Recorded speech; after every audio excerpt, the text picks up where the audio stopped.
पूर्णमदः पूर्णमिदं पूर्णात् पूर्णमुदच्यते पूर्णस्य पूर्णमादाय पूर्णमेवावशिष्यते। ओम शांति शांति शांतिः। ओम गुरुर्ब्रह्मा गुरुर्विष्णुर्गुरुर्देवो महेश्वरः गुरु साक्षात् परं ब्रह्म तस्मै श्री गुरवे नमः। नारायणं पद्मभुवं वसिष्ठं शक्तिं च तत्पुत्र पराशरं च व्यासं सुकं गौडपदं महान्तं गोविन्द योगीन्द्रमथास्य शिष्यं श्रीशङ्कराचार्यमथास्य पद्मपादं च हस्तामलकं च शिष्यं तं तोटकं वार्तिककारमन्यानस्मद्गुरून् सन्ततमानतोऽस्मि। श्रुतिस्मृतिपुराणानाम् आलयं करुणालयं नमामि भगवत्पादं शङ्करं लोकशङ्करं शङ्करं शङ्कराचार्यं केशवं बादरायणं सूत्रभाष्यकृतौ वन्दे भगवन्तौ पुनः पुनः। ईश्वरो गुरुरात्मेति मूर्तिभेदविभागिने व्योमवद्व्याप्तदेहाय दक्षिणामूर्तये नमः। ॐ सदाशिवसमारम्भां शङ्कराचार्यमध्यमाम् अस्मदाचार्यपर्यन्तां वन्दे गुरुपरम्पराम्। ॐ यो ब्रह्माणं विदधाति पूर्वं यो वै वेदांश्च प्रहिणोति तस्मै तं हदेवमात्मबुद्धिप्रकाशं मुमुक्षुर्वै शरणमहं प्रपद्ये। ॐ शान्ति शान्ति शान्तिः। ॐ असतो मा सद्गमय तमसो मा ज्योतिर्गमय मृत्योर्मामृतं गमय। ॐ शान्ति शान्ति शान्तिः। ॐ यश्चन्दसां वृषभो विश्वरूपः छन्दोभ्योऽध्यमृतात् सम्बभूव समेन्द्रो मेधया स्पृणोतु अमृतस्य देवधारणो भूयासं शरीरं मे विचर्षणं जिह्वा मे मधुमत्तमा कर्णाभ्यां भूरि विश्रुवं ब्रह्मणः कोशोऽसि मेधया पिहितः श्रुतं मे गोपाय। ॐ शान्ति शान्ति शान्तिः। यस्य निःश्वसितं वेदाः यो वेदेभ्योऽखिलं जगत् निर्ममेतमहं वन्दे विद्यातीर्थमहेश्वरम्। नारायण नारायण नारायण। நமஸ்காரம், எல்லாத்துக்கும் நமஸ்காரம். நம்ம பார்த்துக்கிட்டு இருக்கிறது ஜீவன் முக்தி விவேகத்தில் பிரமாண பிரகரணம், முதலாவது பிரகரணம் பார்த்துக்கிட்டு இருக்கோம். இந்த பிரமாண பிரகரணத்தில் டாபிக் வந்து பார்த்தீங்க அப்படின்னா, நாலாவது டாபிக் வந்து ஜீவன் முக்த லட்சணம், அதுக்கான விசாரம் போயிட்டு இருக்கு. இதில் வித்யாரண்ய சுவாமி என்ன பண்ணுறார், யோக வாசிஷ்டத்தில் இருக்க முமுக்ஷு விவகார பிரகரணத்துல இருந்து ஒவ்வொரு ஸ்லோகங்களையா சொல்லிக்கிட்டே வந்துட்டு இருக்காரு. இதுல வந்து பாத்தீங்கன்னா 87வது பேஜ் உங்களோட பிடிஎஃப்ல கீழே ஸ்லோகம் வந்து பாத்தீங்கன்னா 95வது ஸ்லோகத்துல இருந்து ஆரம்பிக்கணும். 95வது ஸ்லோகம் வந்து பாத்தீங்கன்னா திரும்பவும் ஜீவன் முக்தனோட லட்சணங்களா வரிசையா நம்ம பார்த்துட்டு இருக்கோம். யஸ்மானோ த்விஜதே லோகோ லோகானோ த்விஜதே சயஹ ஹர்ஷாமர்ஷபயான் முக்தः சஜீவன் முக்த உச்யதே. 95வது ஸ்லோகம் யோக வாசிஷ்டத்துல முமுக்ஷு விவகார பிரகரணத்துல 5.95. இந்த ஸ்லோகம் வந்து பாத்தீங்கன்னா எங்கேயோ கேட்ட மாதிரி இருக்கு, பகவத்கீதை கேட்டவங்களுக்குலாம் இருக்கும். 12வது அத்தியாயத்துல பகவத்கீதையில 12-15வது ஸ்லோகம். 15வது ஸ்லோகத்துல இருக்கு, யஸ்மா நோ த்விஜதே லோகாஹ லோகாஹ லோகான் நோ த்விஜதே சயஹ ஹர்ஷாமர்ஷ பயோ அரிஷாமர்ஷோ பயோத்வேகை முக்தோ யக சச்சமே பிரியகன் இருக்கு. இங்க ஜீவன் முக்த உச்சியத்தேன்னு இருக்கு. இந்த ஜீவன் முக்த உச்சியத்தேன்றதுக்கு பதிலாக அங்க என்ன போட்டிருக்கு அப்படின்னு கேட்டீங்கன்னா முக்தோ யக சச்சமே பிரியக, அவன் எனக்கு மிகவும் பிரியமான பக்தன் அப்படின்னு சொல்லியிருக்கு. இவ்வளவுதான் விஷயம், மாறி இருக்கு. இந்த ஸ்லோகத்துக்கு அர்த்தம் என்னது அப்படின்னு கேட்கும்போது யஸ்மாத், எதனிடம் இருந்து, பஞ்சமி எப்பவுமே பயத்தை குறிக்கிறது. யஸ்மாத் அப்படின்றதுக்கு அர்த்தம் எதனிடம் இருந்து, எவரிடம் இருந்து, ந உத்விஜத்தே லோகோ, இந்த உலகமானது எவரிடமிருந்து பயத்தை அடைவதில்லையோ. உத்வேகம் அப்படின்றதுக்கு அர்த்தம் பயம், மனநடுக்கம், மனக்கலக்கம். எவரிடமிருந்து இந்த உலகம் மனக்கலக்கத்தையோ பயத்தையோ அடைவதில்லையோ, லோகானு ந உத்விச்சதே சயஹ, அதே மாதிரி லோக்கங்களிலிருந்தும், இந்த உலகத்தில் இருக்கிற எந்த ஜீவர்களிடமிருந்தும் ந உத்விச்சதே சயஹ, எவன் மனக்கலக்கத்தையும் பயத்தையும் அடைவதில்லையோ. அது மட்டும் இல்லாம ஹர்ஷ, எவனிடம் பாத்தீங்கன்னா மகிழ்ச்சியோ, எது கிடைச்சாலும் துள்ளி குதிக்கிறதோ, நல்லது கிடைச்சா. மர்ஷ, அதே நேரத்துல பாத்தீங்கன்னா யாரை பார்த்தும் பொறாமையோ. அதே மாதிரி பாத்தீங்கன்னா பயமோ, யாரை பார்த்தாலும் எதை கண்டாலும் பயமோ, இந்த எதுவுமே இல்லாமல் இவைகளிலிருந்து விடுபட்டவனோ முக்தா, இவைகளிலிருந்து விடுபட்டவனா எவன் இருக்கானோ ச ஜீவன் முக்தா உச்சதே, அவன் ஜீவன் முக்தன் என்று சொல்லப்படுகின்றான். அப்ப முக்கியமானது என்ன அப்படின்னு கேட்டீங்கன்னா, ஒதுங்கி இருக்கிறதுக்கு காரணம் என்ன தெரியுங்களா? ஒதுங்கி இருக்கிறது முக்கியமானது ஒரு ஒரு கூட்டத்திலிருந்து ஒதுங்கி இருக்கிற பிராக்டிஸ் பண்றது எதுக்குன்னா, ஒரு உதாசீன பாவத்தில் இருக்கிற பிராக்டிஸ் எதுக்கு அப்படின்னு கேட்டீங்கன்னா இதுக்காக தான். என்ன அப்படின்னு கேட்டீங்கன்னா, உலகத்திலிருந்தும் நம்ம பாதிக்க கூடாது, நம்மளாலையும் இந்த உலகம் எந்த பாதிப்பையும் அடையக்கூடாது. நம்ம ஏதாவது பண்றோம் அப்படின்னா இந்த உலகத்துக்கு நல்லதுதான் பண்ணணும், நம்மளை பார்த்து பயப்படுற மாதிரி எதையுமே பண்ணிடக்கூடாது, முக்கியமானது. அதே மாதிரி இந்த உலகத்தை பார்த்தீங்கன்னா சிரவணம் மனனம் நல்லா பண்ண பண்ண பண்ண பண்ண ஆப்ஜெக்டா பார்க்க இது எல்லாம் ஆப்ஜெக்ட் சொப்பனம் சொப்பனம் சொப்பனம் அப்படின்னு மனசுக்குள்ளார பிராக்டிஸே இதுதான். மனன காலம் இருக்கு பாத்தீங்களா, சிரவணத்துல பாத்தீங்கன்னா நீங்க இம்ப்ளிமெண்ட் அதிகம் பண்ண முடியாது, இப்ப ரிசீவ் பண்றீங்க. இது நல்லா உள்ள திரும்ப திரும்ப திரும்ப உள்ள போகும்போது, இப்ப நான் சொல்றதெல்லாம் பாத்தீங்கன்னா நான் பிராக்டிஸ் பண்றது தான் நான் உங்களுக்கு சொல்லிட்டு இருக்கேன். எது நடந்தாலும் நான் என்ன பண்ணுவேன், திருஷ்யம் தான். காலையில இருந்தே பாத்தீங்கன்னா ஒரு காக்கா உட்கார்ந்தாலும் திருஷ்யம் தான் பார்ப்பேன். இந்த மலையை ஃபர்ஸ்ட் நமஸ்காரம் பண்ணுவேன். மலையை நமஸ்காரம் பண்ணும்போது திருஷ்யம் தானே பார்க்கிற நான் தான். இங்க மலையா பாத்தீங்கன்னா சிவபெருமானா இருக்கார், எல்லாரும் பாத்தீங்கன்னா நமஸ்காரம் பண்றாங்க அப்படின்னா அந்த தத்துவம் இது எனக்குள்ளதான் இருக்கு.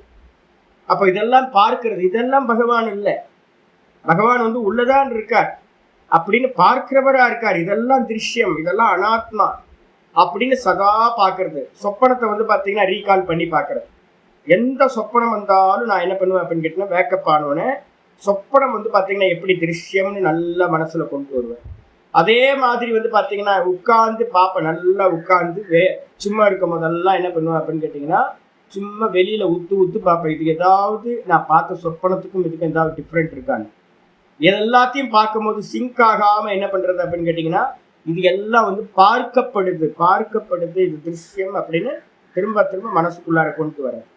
அப்படி கொண்டு வரும்போது சொப்பனத்துல என்னென்னவோ நடந்துச்சு, நல்லது கெட்டது எல்லாமே நடந்துச்சு. ஆனா அது பாத்தீங்கன்னா இப்ப நான் வேக்கப் ஆனோன்னு இல்லை. அதே மாதிரி இப்ப இருக்கிறது எல்லாம் என்னை சுத்தி நடக்கிறது எல்லாம் நடக்குது. அப்ப இதுக்கு ரியாக்ட் பண்ணலாமா அப்படின்னா, இதுவும் சொப்பனம் போல ரியாக்ட் பண்ணக்கூடாது அப்படின்னு மனன காலத்திலேயே நீங்க என்ன பண்ணி ஆகணும், பிராக்டிஸ் பண்ண ஆரம்பிக்கணும். அப்ப மனன காலத்துல இதெல்லாத்தையும் எவ்வளவு முடியுமோ அவ்வளவு நல்லா பிராக்டிஸ் பண்ணி பண்ணி பண்ணி ஒருத்தர் என்ன பண்ணிருப்பான், நிதித்தியாசனத்துக்கு போயிருப்பான். சர்வம் மித்தியா அப்படின்னு என்ன நடந்தாலும் பாத்தீங்கன்னா ஒரு உதாசீன பாவம் வந்துடும். அப்ப என்ன ஆகும் அப்படின்னு கேட்டீங்கன்னா, எது மாலை போட்டாலும் உங்களுக்கு சந்தோஷம் வராது, யாராவது கல்லடிச்சாலும் உங்களுக்கு பாத்தீங்கன்னா சந்தோஷம் வராது, துக்கமோ சந்தோஷமோ எதுவுமே வராது. உங்களுக்கு ஒரு மாதிரி ஒரே மனநிலை பாத்தீங்கன்னா மெதுவா மெதுவா மெதுவா ஒரே மனநிலை மனசுக்குள்ளார வர ஆரம்பிக்கும். மெதுவா பாத்தீங்கன்னா வெளியில இருக்கிற விஷயங்களை தியாகம் பண்ணிட்டு, அதுக்காக ஓங்காரத்தை முக்கியமா நம்ம சொல்றோம். ஓங்காரத்தை நல்லா மனன காலத்துல கொண்டுட்டு வரான்னு வச்சுங்க, அப்ப அந்தர்முகமாவே சித்தம் இருக்கிறது அபியாசம் நடக்கும். அந்தர்முகமா இருக்க இருக்க பகிர்முகமா நடக்கக்கூடிய எந்த விஷயமும், வெளியில நடக்கக்கூடிய எந்த விஷயங்களும் இவனை வந்து பாத்தீங்கன்னா பாதிக்காமையே இருக்கும். இதே மோட்சத்தை அடைஞ்சவன், ஆத்மஸ்வரூபத்தையே அடைஞ்சவன் எப்படி இருப்பான்? சதா இவனுடைய மனசு உள்ளேயே நிலை பெற்றிருக்கும், எஸ்டாப்ளிஷ் ஆயிருக்கும். அப்படி ஆனதுனால வெளியில என்ன நடக்குதுன்னே தெரியாது இவனுக்கு. ஒரே மனநிலை உள்ளுக்குள்ளார இருக்கிற ஆத்மாலேயே ஆனந்தமா இருந்துகிட்டு இருப்பான். வெளியில எந்த ரியாக்ஷனும் நடக்கவே நடக்காது. அதனால உலகத்தினால இவனுக்கும் இவனால உலகத்துக்கும் எந்த பாதிப்பும் இருக்காது. அதே நேரத்துல பயம் இருக்காது, காமம் இருக்காது, குரோதம் இருக்காது, மகிழ்ச்சி இருக்காது, துக்கம் இருக்காது. ஒரே மனநிலையை வந்து பார்த்தீங்கன்னா உள்ளுக்குள்ளார ஆத்மாராமனா இருப்பான். அவன் தான் ஜீவன் முக்தன். பாஷ்யத்துக்கு வந்து வித்யாரண்ய சுவாமி சொல்ற அதிக்ஷேப, அதிக்ஷேபன்றதுக்கு அர்த்தம், அதிக்ஷேபம்னா க்ஷேபம்னா எரிதல்னு அர்த்தம். அதிக்ஷேபம்ன்றதுக்கு அர்த்தம் இந்த இடத்துல வந்து திட்டுதல், சப்தங்களை வந்து பார்த்தீங்கன்னா எரியறது. யாராவது வந்து பார்த்தீங்கன்னா சப்தங்களால வந்து பார்த்தீங்கன்னா திட்டலாம், கெட்ட வார்த்தைகளை சொல்லி திட்டலாம். இதெல்லாம் சகஜமா நடக்கும். அப்போ சகஜமா நடக்கும். போகும்போது என்ன சாமி ஓரமா போக மாட்டியா அப்படின்ட்டு ஏதாவது கிண்டல் பண்ணிட்டு போவாங்க. அதுக்கப்புறம் வந்து பார்த்தீங்கன்னா தாடனம், தாடனம் அப்படின்னா என்ன அர்த்தம்? தாடனை அப்படின்னா அடித்தல்.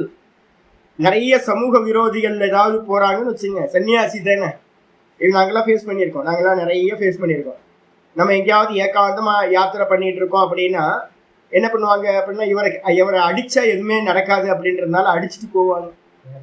கேட்கறதுக்கு ஆள் இல்லை, சன்னியாசி தானே, யார் கேட்க போறா? அதனால பிராக்டிஸ் எல்லாம் பண்ணுவாங்க. நம்ம வச்சுக்கிட்டு பசங்க எல்லாம் என்ன பண்ணுவாங்க அப்படின்னா, யங்ஸ்டர்ஸ் எல்லாம் இவரை வந்து பார்த்தீங்கன்னா கிக் பண்ணி பார்த்தா, சினிமாலலாம் ஏதாவது பார்த்துட்டு வந்திருப்பான்.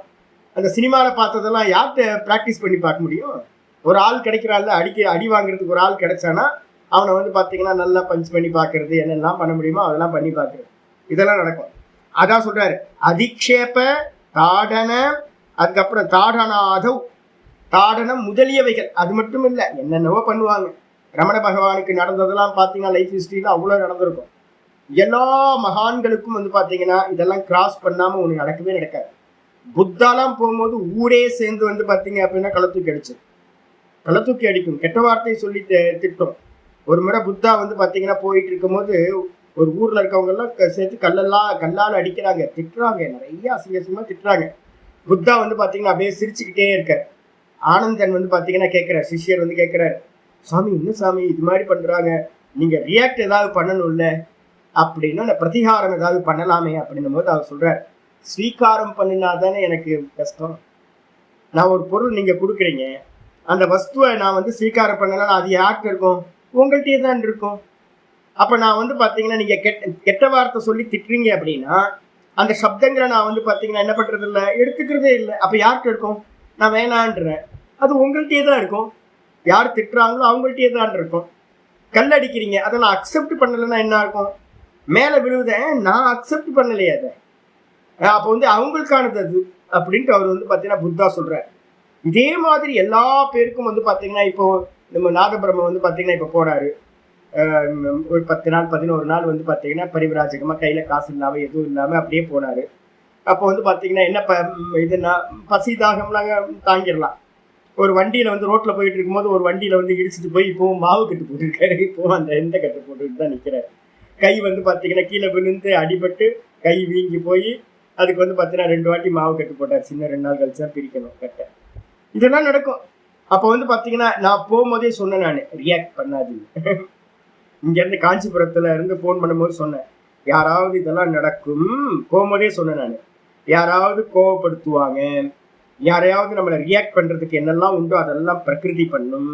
அப்படி பண்ணும்போது என்ன பண்ணணும்னு கேட்டீங்கன்னா ரியாக்ட் பண்ணக்கூடாது, உதாசீன பாவத்தில் நடக்கணும் அப்படின்னு சொல்லி அனுப்புகிறேன். அப்போ அதே மாதிரி தான் அவரும் வந்து பார்த்தீங்கன்னா என்ன பண்ண முடியும், இது விதி, இது வந்து பார்த்தீங்கன்னா பிராரப்தத்தை இந்த தேகத்துக்கு நடக்குது அப்படின்னு அக்செப்ட் பண்ணிக்கிட்டு வந்து பார்த்தீங்கன்னா அப்படியே மூவ் ஆகிட்டே இருக்கு. இதுதான். இதை வந்து நம்ம பிராக்டிஸ் பண்ணும் போதே இப்படி பண்றோம் அப்படின்னா அப்ப ஜீவன் முக்தனுக்கு எப்படி இருக்கும் அப்படின்னா, இந்த பிராக்டிஸ் வந்து உச்சமா நடந்ததுனால அவனுடைய மனசு வந்து பிரம்மஸ்வரூபத்துல நிக்கிறதுனால ஒன்னும் தெரியாது. இங்க ஆச்சாரியர் சொல்ற அதிக்ஷேப தாடனாதவ் அப்பிரவருத்தத்வா, யாரையும் திட்டுறதில்லை, யாரையும் அடிக்கிறது இல்லை, அந்த இவன் பிரவருத்தியே ஆகிறது இல்லை. யார் ஜீவன் முக்தனா இருக்கிறவன் யாரையும் அடிக்கிறது இல்லை, யாரையும் திட்டுறது இல்லை. அதுல பிரவருத்தி பண்ணாத காரணத்தினால ஏதஸ்மாத் லோகோ ந உத்விஜதே, இவனிடமிருந்து இந்த உலகம் கலக்கத்தை அடைவதில்லை, பயத்தை அடைவதில்லை. ஐயோ இவர் அடிச்சிருவாரோன்னு யாருக்கும் பயம். நம்ம சொல்லுவோம்ல சாதுப்பா, எப்படி சாதுப்பா அப்படிதானே, சாது மிரள மாட்டார், யாரையும் மிரட்ட மாட்டார், சாது ரொம்ப பரமசாது அப்படின்னு இந்த உலகம் அவரை பார்த்து வந்து பார்த்தீங்கன்னா பயப்படவே பயப்படாது. அதுக்கு அடுத்தது அதையேவ, இந்த உலகத்துக்கு அவர் கெட்டது பண்ணாததுனால ஆகையினாலேயே ஏதஸ்மின் லோகஸ்ய அபி அதிக்ஷேபாதி அப்பிரவருத்தேகே, இவரை குறிச்சு வந்து பார்த்தீங்கன்னா அதையேவ ஏதஸ்மின், இவரை குறிச்சு வந்து பார்த்தீங்கன்னா இந்த உலகமானது எந்த ஒரு கெட்டதையும் பண்ணாது, திட்டவும் திட்டாது. அவர் சாதுப்பா, அவரை போய் திட்டி என்ன பண்றது அப்படின்ட்டு போயிடும். அதே மாதிரி வந்து பார்த்தீங்கன்னா அவர் வந்து பார்த்தீங்கன்னா சாது, அவரை போய் எதுக்குப்பா பண்ற அப்படின்னு மற்றவங்க இதுக்கு வருவாங்க, சப்போர்ட்டுக்கு வருவாங்க. சாதுவை போய் எதுக்கு அடிச்சுக்கிட்டு, அவர் யாரையும் துன்பப்படுத்தாம இருக்காரு, அவர் எதுக்கு நீங்க வந்து பார்த்தீங்கன்னா ஏதாவது பண்ற டிஸ்டர்ப் பண்ற போ அப்படின்ட்டுருவாங்க எல்லா இடத்துலையும். அப்போ இவராலையும் மற்றவங்களுக்கு நடக்காது, அவராலையும் எந்த கெடுதலும் யாருக்கும் நடக்காம இருக்கும். இதனால வந்து பார்த்தீங்கன்னா கஸ்யசித்து திருஷ்டசிய, ஒருவேளை எங்கேயாவது அது நடக்கிறத நம்ம பார்த்தா கூட யாராவது அது மாதிரி பண்றாங்க அப்படின்னா என்ன ஆகும் சாமி, யாராவது ஒருத்தர் அடிக்கிறாரு திட்டுறாரு எல்லாம் பண்றாரு, நல்லா நடக்கும். நார்த் இந்தியாவிலலாம் நாங்கள் நிறைய ஃபேஸ் பண்ணியிருக்கோம். அது மாதிரி திட்டுறாங்க, இல்லை ஒருவேளை வந்து பார்த்தீங்கன்னா நம்ம மேலே வந்து அடிக்கிறாங்க, ஏதாவது நடக்குது அப்படின்னா கூட தத்து பிரவருத்தி தத்து பிரவருத்த அபி ஏதத்து சித்தே தாதிருஷ விகல்ப அனுதயாத்.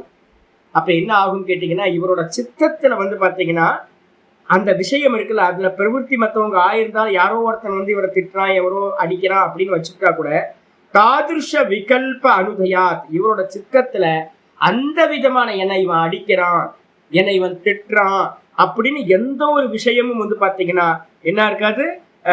அனுதயாத் அயமபி ந உத்விஜதே, இவன் வந்து பாத்தீங்கன்னா சோகத்தையோ மோகத்தையோ எந்த ஒரு மனக்கலக்கத்தையும் அடைய மாட்டான். நான் இப்போ யாத்திரையில போயிருக்கும்போது நான் சொன்னேன் உங்களுக்கு, போன ஒரு 5-6 வருஷத்துக்கு முன்னாடி எல்லாத்தையும் வைண்ட் அப் பண்ணிட்டு போயிருந்தேன். அப்போ ஃபுல் டைம் வந்து பார்த்தீங்கன்னா என்னன்னு கேட்டிங்கன்னா, இன்னும் நான் ஜீவன் முக்தன் இல்லையே, எல்லாத்தையும் பரிவிராஜகம் பண்ணிட்டு போயிருக்கேன். ஓமிதி தியாயத்த ஆத்மானம், இதான் வந்து பார்த்தீங்கன்னா பரிவிராஜகனுக்கு இருக்கிற ரூல் வந்து பார்த்தீங்கன்னா ஓமிதி தியாயத்த ஆத்மானம். ஓங்காரத்தை வந்து நல்லா பிரயோகம் பண்ணுறது, மெதுவா மெதுவா மெதுவா அக்கார உக்காரம் அக்காரத்தை தாண்டி துரியத்துக்கு போகிறேன். அப்போ வந்து பார்த்தீங்கன்னா ஓங்காரம் நல்லா மனசுக்குள்ளார போயிட்டே இருக்கு, ஃபுல் ஃப்ளெட்ஜாக வந்து பார்த்தீங்க அப்படின்னா ஓங்காரம் மட்டும் போயிட்டே இருக்கு. காலையில் உட்கார்ந்து பண்ணுவேன், எங்கெங்கெல்லாம் உட்கார இடம் கிடைக்குதோ அங்கெல்லாம் உட்கார்ந்து பண்ணுவேன். மீதி நேரம்னா மனசுக்குள்ளார வந்து விவகாரத்தில் இருந்தாலும் மனசுக்குள்ளார ஓங்காரம் போயிட்டே இருக்கும். அப்போ நான் சொல்கிறேன், ஒரு இடத்துல வந்து பார்த்தீங்க அப்படின்னா நான் சொன்னேன்ல சித்தேஸ்வர் மகாதேவனும் ஒரு பெரிய ஒரு கோயில் இருக்கு, அங்கே போயிட்டு வரேன். அங்கே வந்து ஒரு இன்ஸ்டிடியூட் ஒன்று இருக்குது, சென்ட்ரல் கவர்மெண்ட்டோட ஏதோ ரகசியமாக வச்சுருக்காங்க. அது ஏதோ ஒரு மிலிட்ரியோட தான் இருக்குன்னு நினைக்கிறேன். அங்கேருந்து ஒருத்தர் வந்தார், நேராக வெளியில் வந்தார்.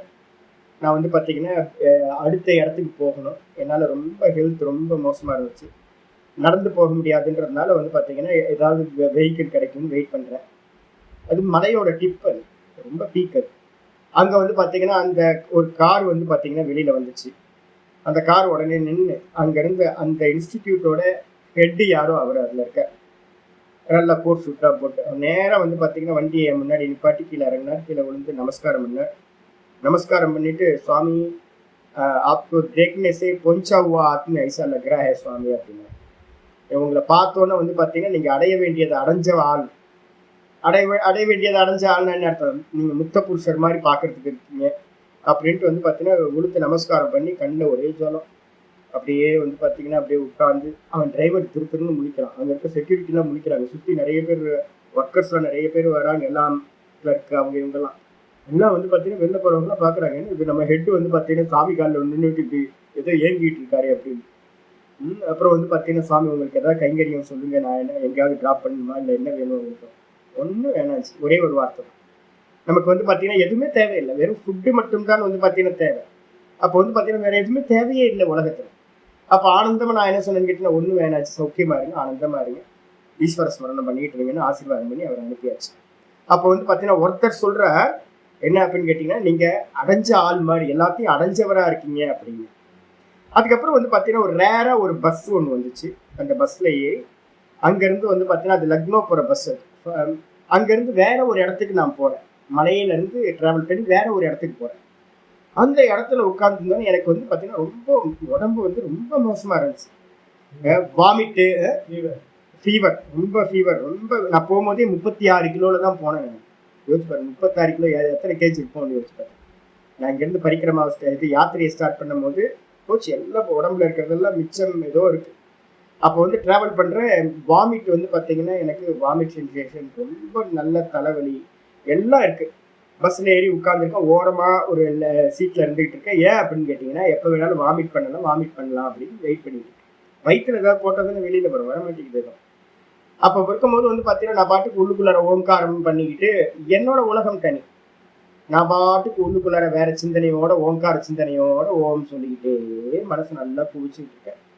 அது போயிட்டே இருக்கு. அப்புறம் மெதுவா வந்து பார்த்தீங்கன்னா யாரோ ஏதோ சத்தம் போடுற மாதிரியே தெரிஞ்சு ஏதோ சத்தமா கேட்குதே அப்படின்னு பார்த்தா, என் பின்னாடி சீட்ல இருக்கிற ஒரு அம்மா வந்து பார்த்தீங்கன்னா என்னை திட்டிக்கிட்டு இருக்காங்க. கொஞ்சம் ஹிந்தி தெரிஞ்சதுனால எனக்கு கொஞ்சம் தெரிஞ்சது. ஐயோ, யாரையும் திட்டுறாங்களே, யாருன்னு பார்த்தா என்னதான் திட்டிகிட்டு இருக்காங்க. ஐயோ, அப்போ ரொம்ப நேரமா திட்டிட்டு இருக்காங்க போல இருக்கு அந்த அம்மா. அரை மணி நேரத்துக்கு மேல திட்டிட்டு இருக்காங்க போல இருக்கு. எனக்கு அப்புறம் கூர்ந்து கவனிக்கிறோம் பார்த்தா அப்படின்னா அந்த அம்மா சொல்றாங்க, சன்னியாசி அப்படின்னு சன்னியாசத்தை பத்தி எல்லாம் திட்டிட்டு இருக்காங்க அவங்க.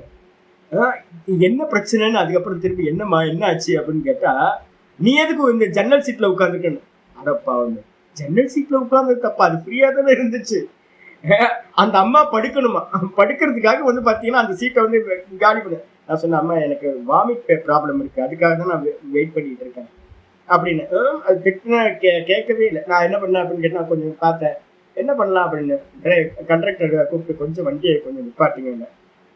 நான் இறங்கிட்டேன். அம்மா நல்லா படுத்துங்க அப்படின்ட்டு. நான் எங்க இறங்குறேன்னு கூட தெரியாது. அப்படியே வந்து பாத்தீங்கன்னா வண்டியை விட்டு இறங்கிட்டு, அம்மா நீங்க நல்லா படுத்து நல்லா சுகமா தூங்குங்க அப்படின்னு இறங்கிட்டு. அவ்வளவுதான். அப்போ ஒரு இடத்துல காலில் விழுந்து நமஸ்காரம் பண்ணி நீ அடைஞ்ச மாதிரி இருக்க அப்படின்னு ஒருத்தர் சொல்ற. இன்னொருத்தர் சொல்றாரு என்ன அப்படின்னு கேட்டீங்கன்னா, இந்த ஒரு அம்மா சொல்லுது, சாதாரண ஒரு அம்மா சொல்லுது, நீ எல்லாம் ஒரு சன்னியாசியான்னு கேக்குது. நீ எல்லாம் ஒரு சன்னியாசியா அப்படி நாக்கு பிடிங்கிற மாதிரி கேக்குது. அப்ப நான் என்ன நினைக்கிறது யோசிச்சு பாருங்க, எது உண்மை? இந்த இவர் சொன்னது உண்மையா இல்ல இந்த அம்மா சொல்றது உண்மையா அப்படின்னு கேட்டீங்கன்னா, இது எல்லாம் நடக்கும். மானம் அபமானம் எல்லாம் சம்பவிக்கும். அப்ப என்ன பண்ணணும்? நிர்விகாரமா இருக்கணும். எப்படி நிர்விகாரமா இருக்கிறது? திருஷ்யம், அதுவும் உண்மை இல்லை, இதுவும் உண்மை இல்லை அப்படின்னு திரும்ப வந்து பார்த்தீங்கன்னா நம்ம திரும்ப ஓங்காரத்தை சொல்ல ஆரம்பிச்சோம். அவ்வளவுதான், முடிஞ்சு போயிடுச்சு.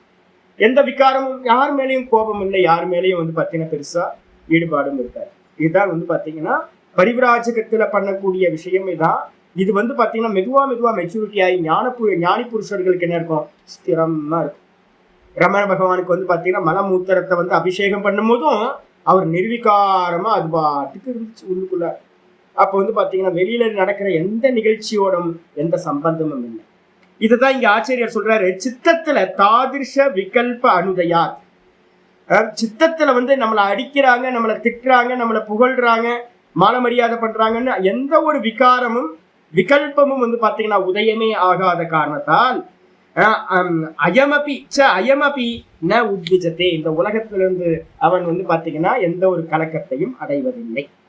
அதுக்கப்புறம் அடுத்த ஸ்லோகம், சாந்த சம்சார கலனஹ கலாவானபி நிஷ்கலஹ யஹ சசிதோபி நிச்சித்தஹ சஜீவன் முக்த உச்யதே யஸ்ஸ சித்தோபி நிச்சித்தஹ சஜீவன் முக்த உச்யதே. வசிஷ்ட உவாச்ச, வசிஷ்டர் சொல்றார், சாந்த சம்சார கலனக. சம்சாரன்றது சமுத்திரம், கலனக அப்படின்றதுக்கு அர்த்தம் அலைகளுக்கு பேரு கலனக. அலைகள் வந்து பாத்தீங்கன்னா கூட்டம் கூட்டமா வந்துகிட்டே இருக்கு. சமுத்திரத்துல வந்து பாத்தீங்கன்னா அலைகள் அடிச்சுக்கிட்டே இருக்கு கண்டினியூஸா. இந்த சம்சாரத்திலையும் வந்து பாத்தீங்கன்னா நமக்கு நிறைய துவந்துவங்கள் நம்ம சொல்றோம் பாத்தீங்களா, இருமைகள், டியூவாலிட்டி இருக்குல்ல, மானம் அபமானம், பசி தாகம், வெப்பம் குளிர் எல்லாம் வரும். இந்த எல்லாத்துக்கும் பேரு கலனகன்னு பேரு. கூட்டங்கள், துக்க கூட்டங்கள். அதான் இங்க சொல்றாரு சாந்த சம்சார கலனக அப்படின்னு என்ன அர்த்தம்? எவர் வந்து பாத்தீங்கன்னா மனம் வந்து பாத்தீங்கன்னா உள்ளுக்குள்ளாரையே அந்தராத்மாலேயே லயிச்சு நிக்குதோ அவருக்கு வந்து பாத்தீங்கன்னா வெளியில இருக்கக்கூடிய சம்சார கலனங்கள்னா சம்சார துக்கங்கள் எதுவும் அவருக்கு தெரியவே தெரியாது. மனம் சாந்தமாயிருக்கிறது. அப்ப வந்து பாத்தீங்கன்னா நம்ம பஞ்ச கிளேஷங்கள்னு சொல்றோம்ல, அந்த பஞ்ச கிளேஷங்கள் எதுவுமே இருக்காது. அதே மாதிரி டுவாலிட்டிஸ் எதுவுமே இருக்காது, இருமைகள் எதுவுமே இருக்காது. எல்லாம் சாந்தமாகி கலாவானபி நிஷ்கலக. கலாவான் அப்படின்னா என்ன அர்த்தம்? 16 கலைகள் அப்படின்னு சோடச கலா புருஷகன்னு சொல்லுவோம். சோடச கலா புருஷகன் என்ன அர்த்தம்? இந்த ஆத்மாக்கு இந்த பிராணன், இந்திரியங்கள், மனசு இது எல்லாம் 16 இருக்கு. பஞ்ச ஞானேந்திரியம், பஞ்ச கர்மேந்திரியம், பஞ்ச பிராணன், மொத்தம் என்னாச்சு? 15. ஒரு அந்த கரணம், ஒரே ஒரு அந்த கரணத்தை ஒன்று ஆக்கிருங்க, ஒன்று. அப்போ வந்து பார்த்தீங்கன்னா மொத்தமாக 16 இருக்கு. இந்த 16 கலைகளையும் உடையவன் யாரு அப்படின்னு கேட்டீங்கன்னா நான். நானுக்கு மேல என்ன இருக்கு? பஞ்ச பிராணன் இருக்கு, பஞ்ச ஞானேந்திரியம் இருக்கு, பஞ்ச கர்மேந்திரியம் இருக்கு. இல்ல அப்படின்னா வந்து பாத்தீங்க அப்படின்னா அந்த கரணம் ஒண்ணு எடுத்துங்க. இதெல்லாம் சேர்ந்தது தானே இந்த தேகம். அப்ப இது எல்லாத்துக்கும் பேர் 16 கலைகள்னு பேர். இந்த இந்த கலைகள் எல்லாம் இருந்தாலும் கூட இவன் எப்படி இருக்கா அப்படின்னா நிஷ்கலக. இவன் வெறும் இந்த கலைகளோட சம்பந்தம் இல்லாம, தேகாதிகளோட சம்பந்தம் இல்லாம நிஷ்கல புருஷனா இருக்கான். ஆத்மாவா நிக்கிறான், தான் தானா நிக்கிறான். இந்த தேகத்துல இருக்கிற 16 கலைகளோடையும் எந்த சம்பந்தமும் இவனுக்கு இல்லை. பிரஷ்னோபனிஷத்துல 6வது பிரஷ்னத்துல கலைகளை பத்தி பேசியிருக்கு. அதுல வேற மாதிரி சொல்லிட்டு இதுல நான் இப்போ சொல்றது வேற மாதிரி. அப்ப 16 கலைகளோட சம்பந்தம் இல்லாதவன் சோடசகலா புருஷன் அப்படின்னு பேரு. இவன் சம்பந்தம் இல்லாம நிஷ்கலனா இருக்கான். அது இல்லாம வந்து பாத்தீங்கன்னா கலை அப்படின்னா என்ன அர்த்தம்? கலான்றதுக்கு அர்த்தம் அவயவங்கள் அப்படின்னு பேரு. அவயவங்கள் எதுவுமே இல்லாதவனா இருக்கான். அவயவங்கள் இருந்தா தானே திட்டும் போதோ இல்ல புகழும் போதோ மாலை மரியாதை வசவு ஏதாவது அடிக்கிறது எல்லாத்தையும் இது பண்ண முடியும். அப்ப நிர்குண பிரம்மமா இவன் நிக்கிறதுனால, ஆத்ம தத்துவமா நிக்கிறதுனால, இந்த கலைகளோட சம்பந்தம் இல்லாததுனால இவன் என்ன பண்றான்? நிஷ்கலனா இருக்கின்றான். தேகம் இல்லை, என்னோடது தேகம்னா தானே ஏதாவது நடக்கும். தேகமே இல்லாதவனா இருக்கான். யக சச்சித்தோ அப்படி நிச்சித்தா. இவனுக்கு மனசு இருக்கு, ஆனா வந்து பாத்தீங்கன்னா மனம் இல்லை. மனசு இருக்கு, மனம் இல்லைன்னு அர்த்தம். யூஸ் வேற விவகாரத்துல என்ன விவகாரம் ஏதாவது வேணும்னா மட்டும் இந்த மனசு என்ன ஆகும்? மனசோட இவன் கனெக்ட் ஆவான். பெரும்பாலும் மனசு வந்து பாத்தீங்கன்னா பகிர்முகமா விஷய சிந்தனையில போகாது. அதனால என்னங்க மனசு சதா சொரூபத்திலேயே நிலை பெற்று இருக்கும். அப்ப இவனுக்கு என்ன பேரு? சித்தம் இருக்கு, ஆனா சித்தம் இல்லை. அப்ப சித்தம் இருந்தாலும் கூட, மனம் இருந்தாலும் கூட மனமற்றவனை போல, அதான் சொல்ல செத்தாரை போல் திரி மனமே செத்தாரை போல் திரி நம்ம சொல்றோமே. இந்த இது எப்படி இருக்கும் அப்படின்னு கேட்டீங்கன்னா, செத்தவன் எப்படி இருப்பானோ அது மாதிரி தான் இருக்கும். வெளியில இருக்கிற விஷய சிந்தனைகளோட எதுலையும் சம்பந்தம் இருக்காது.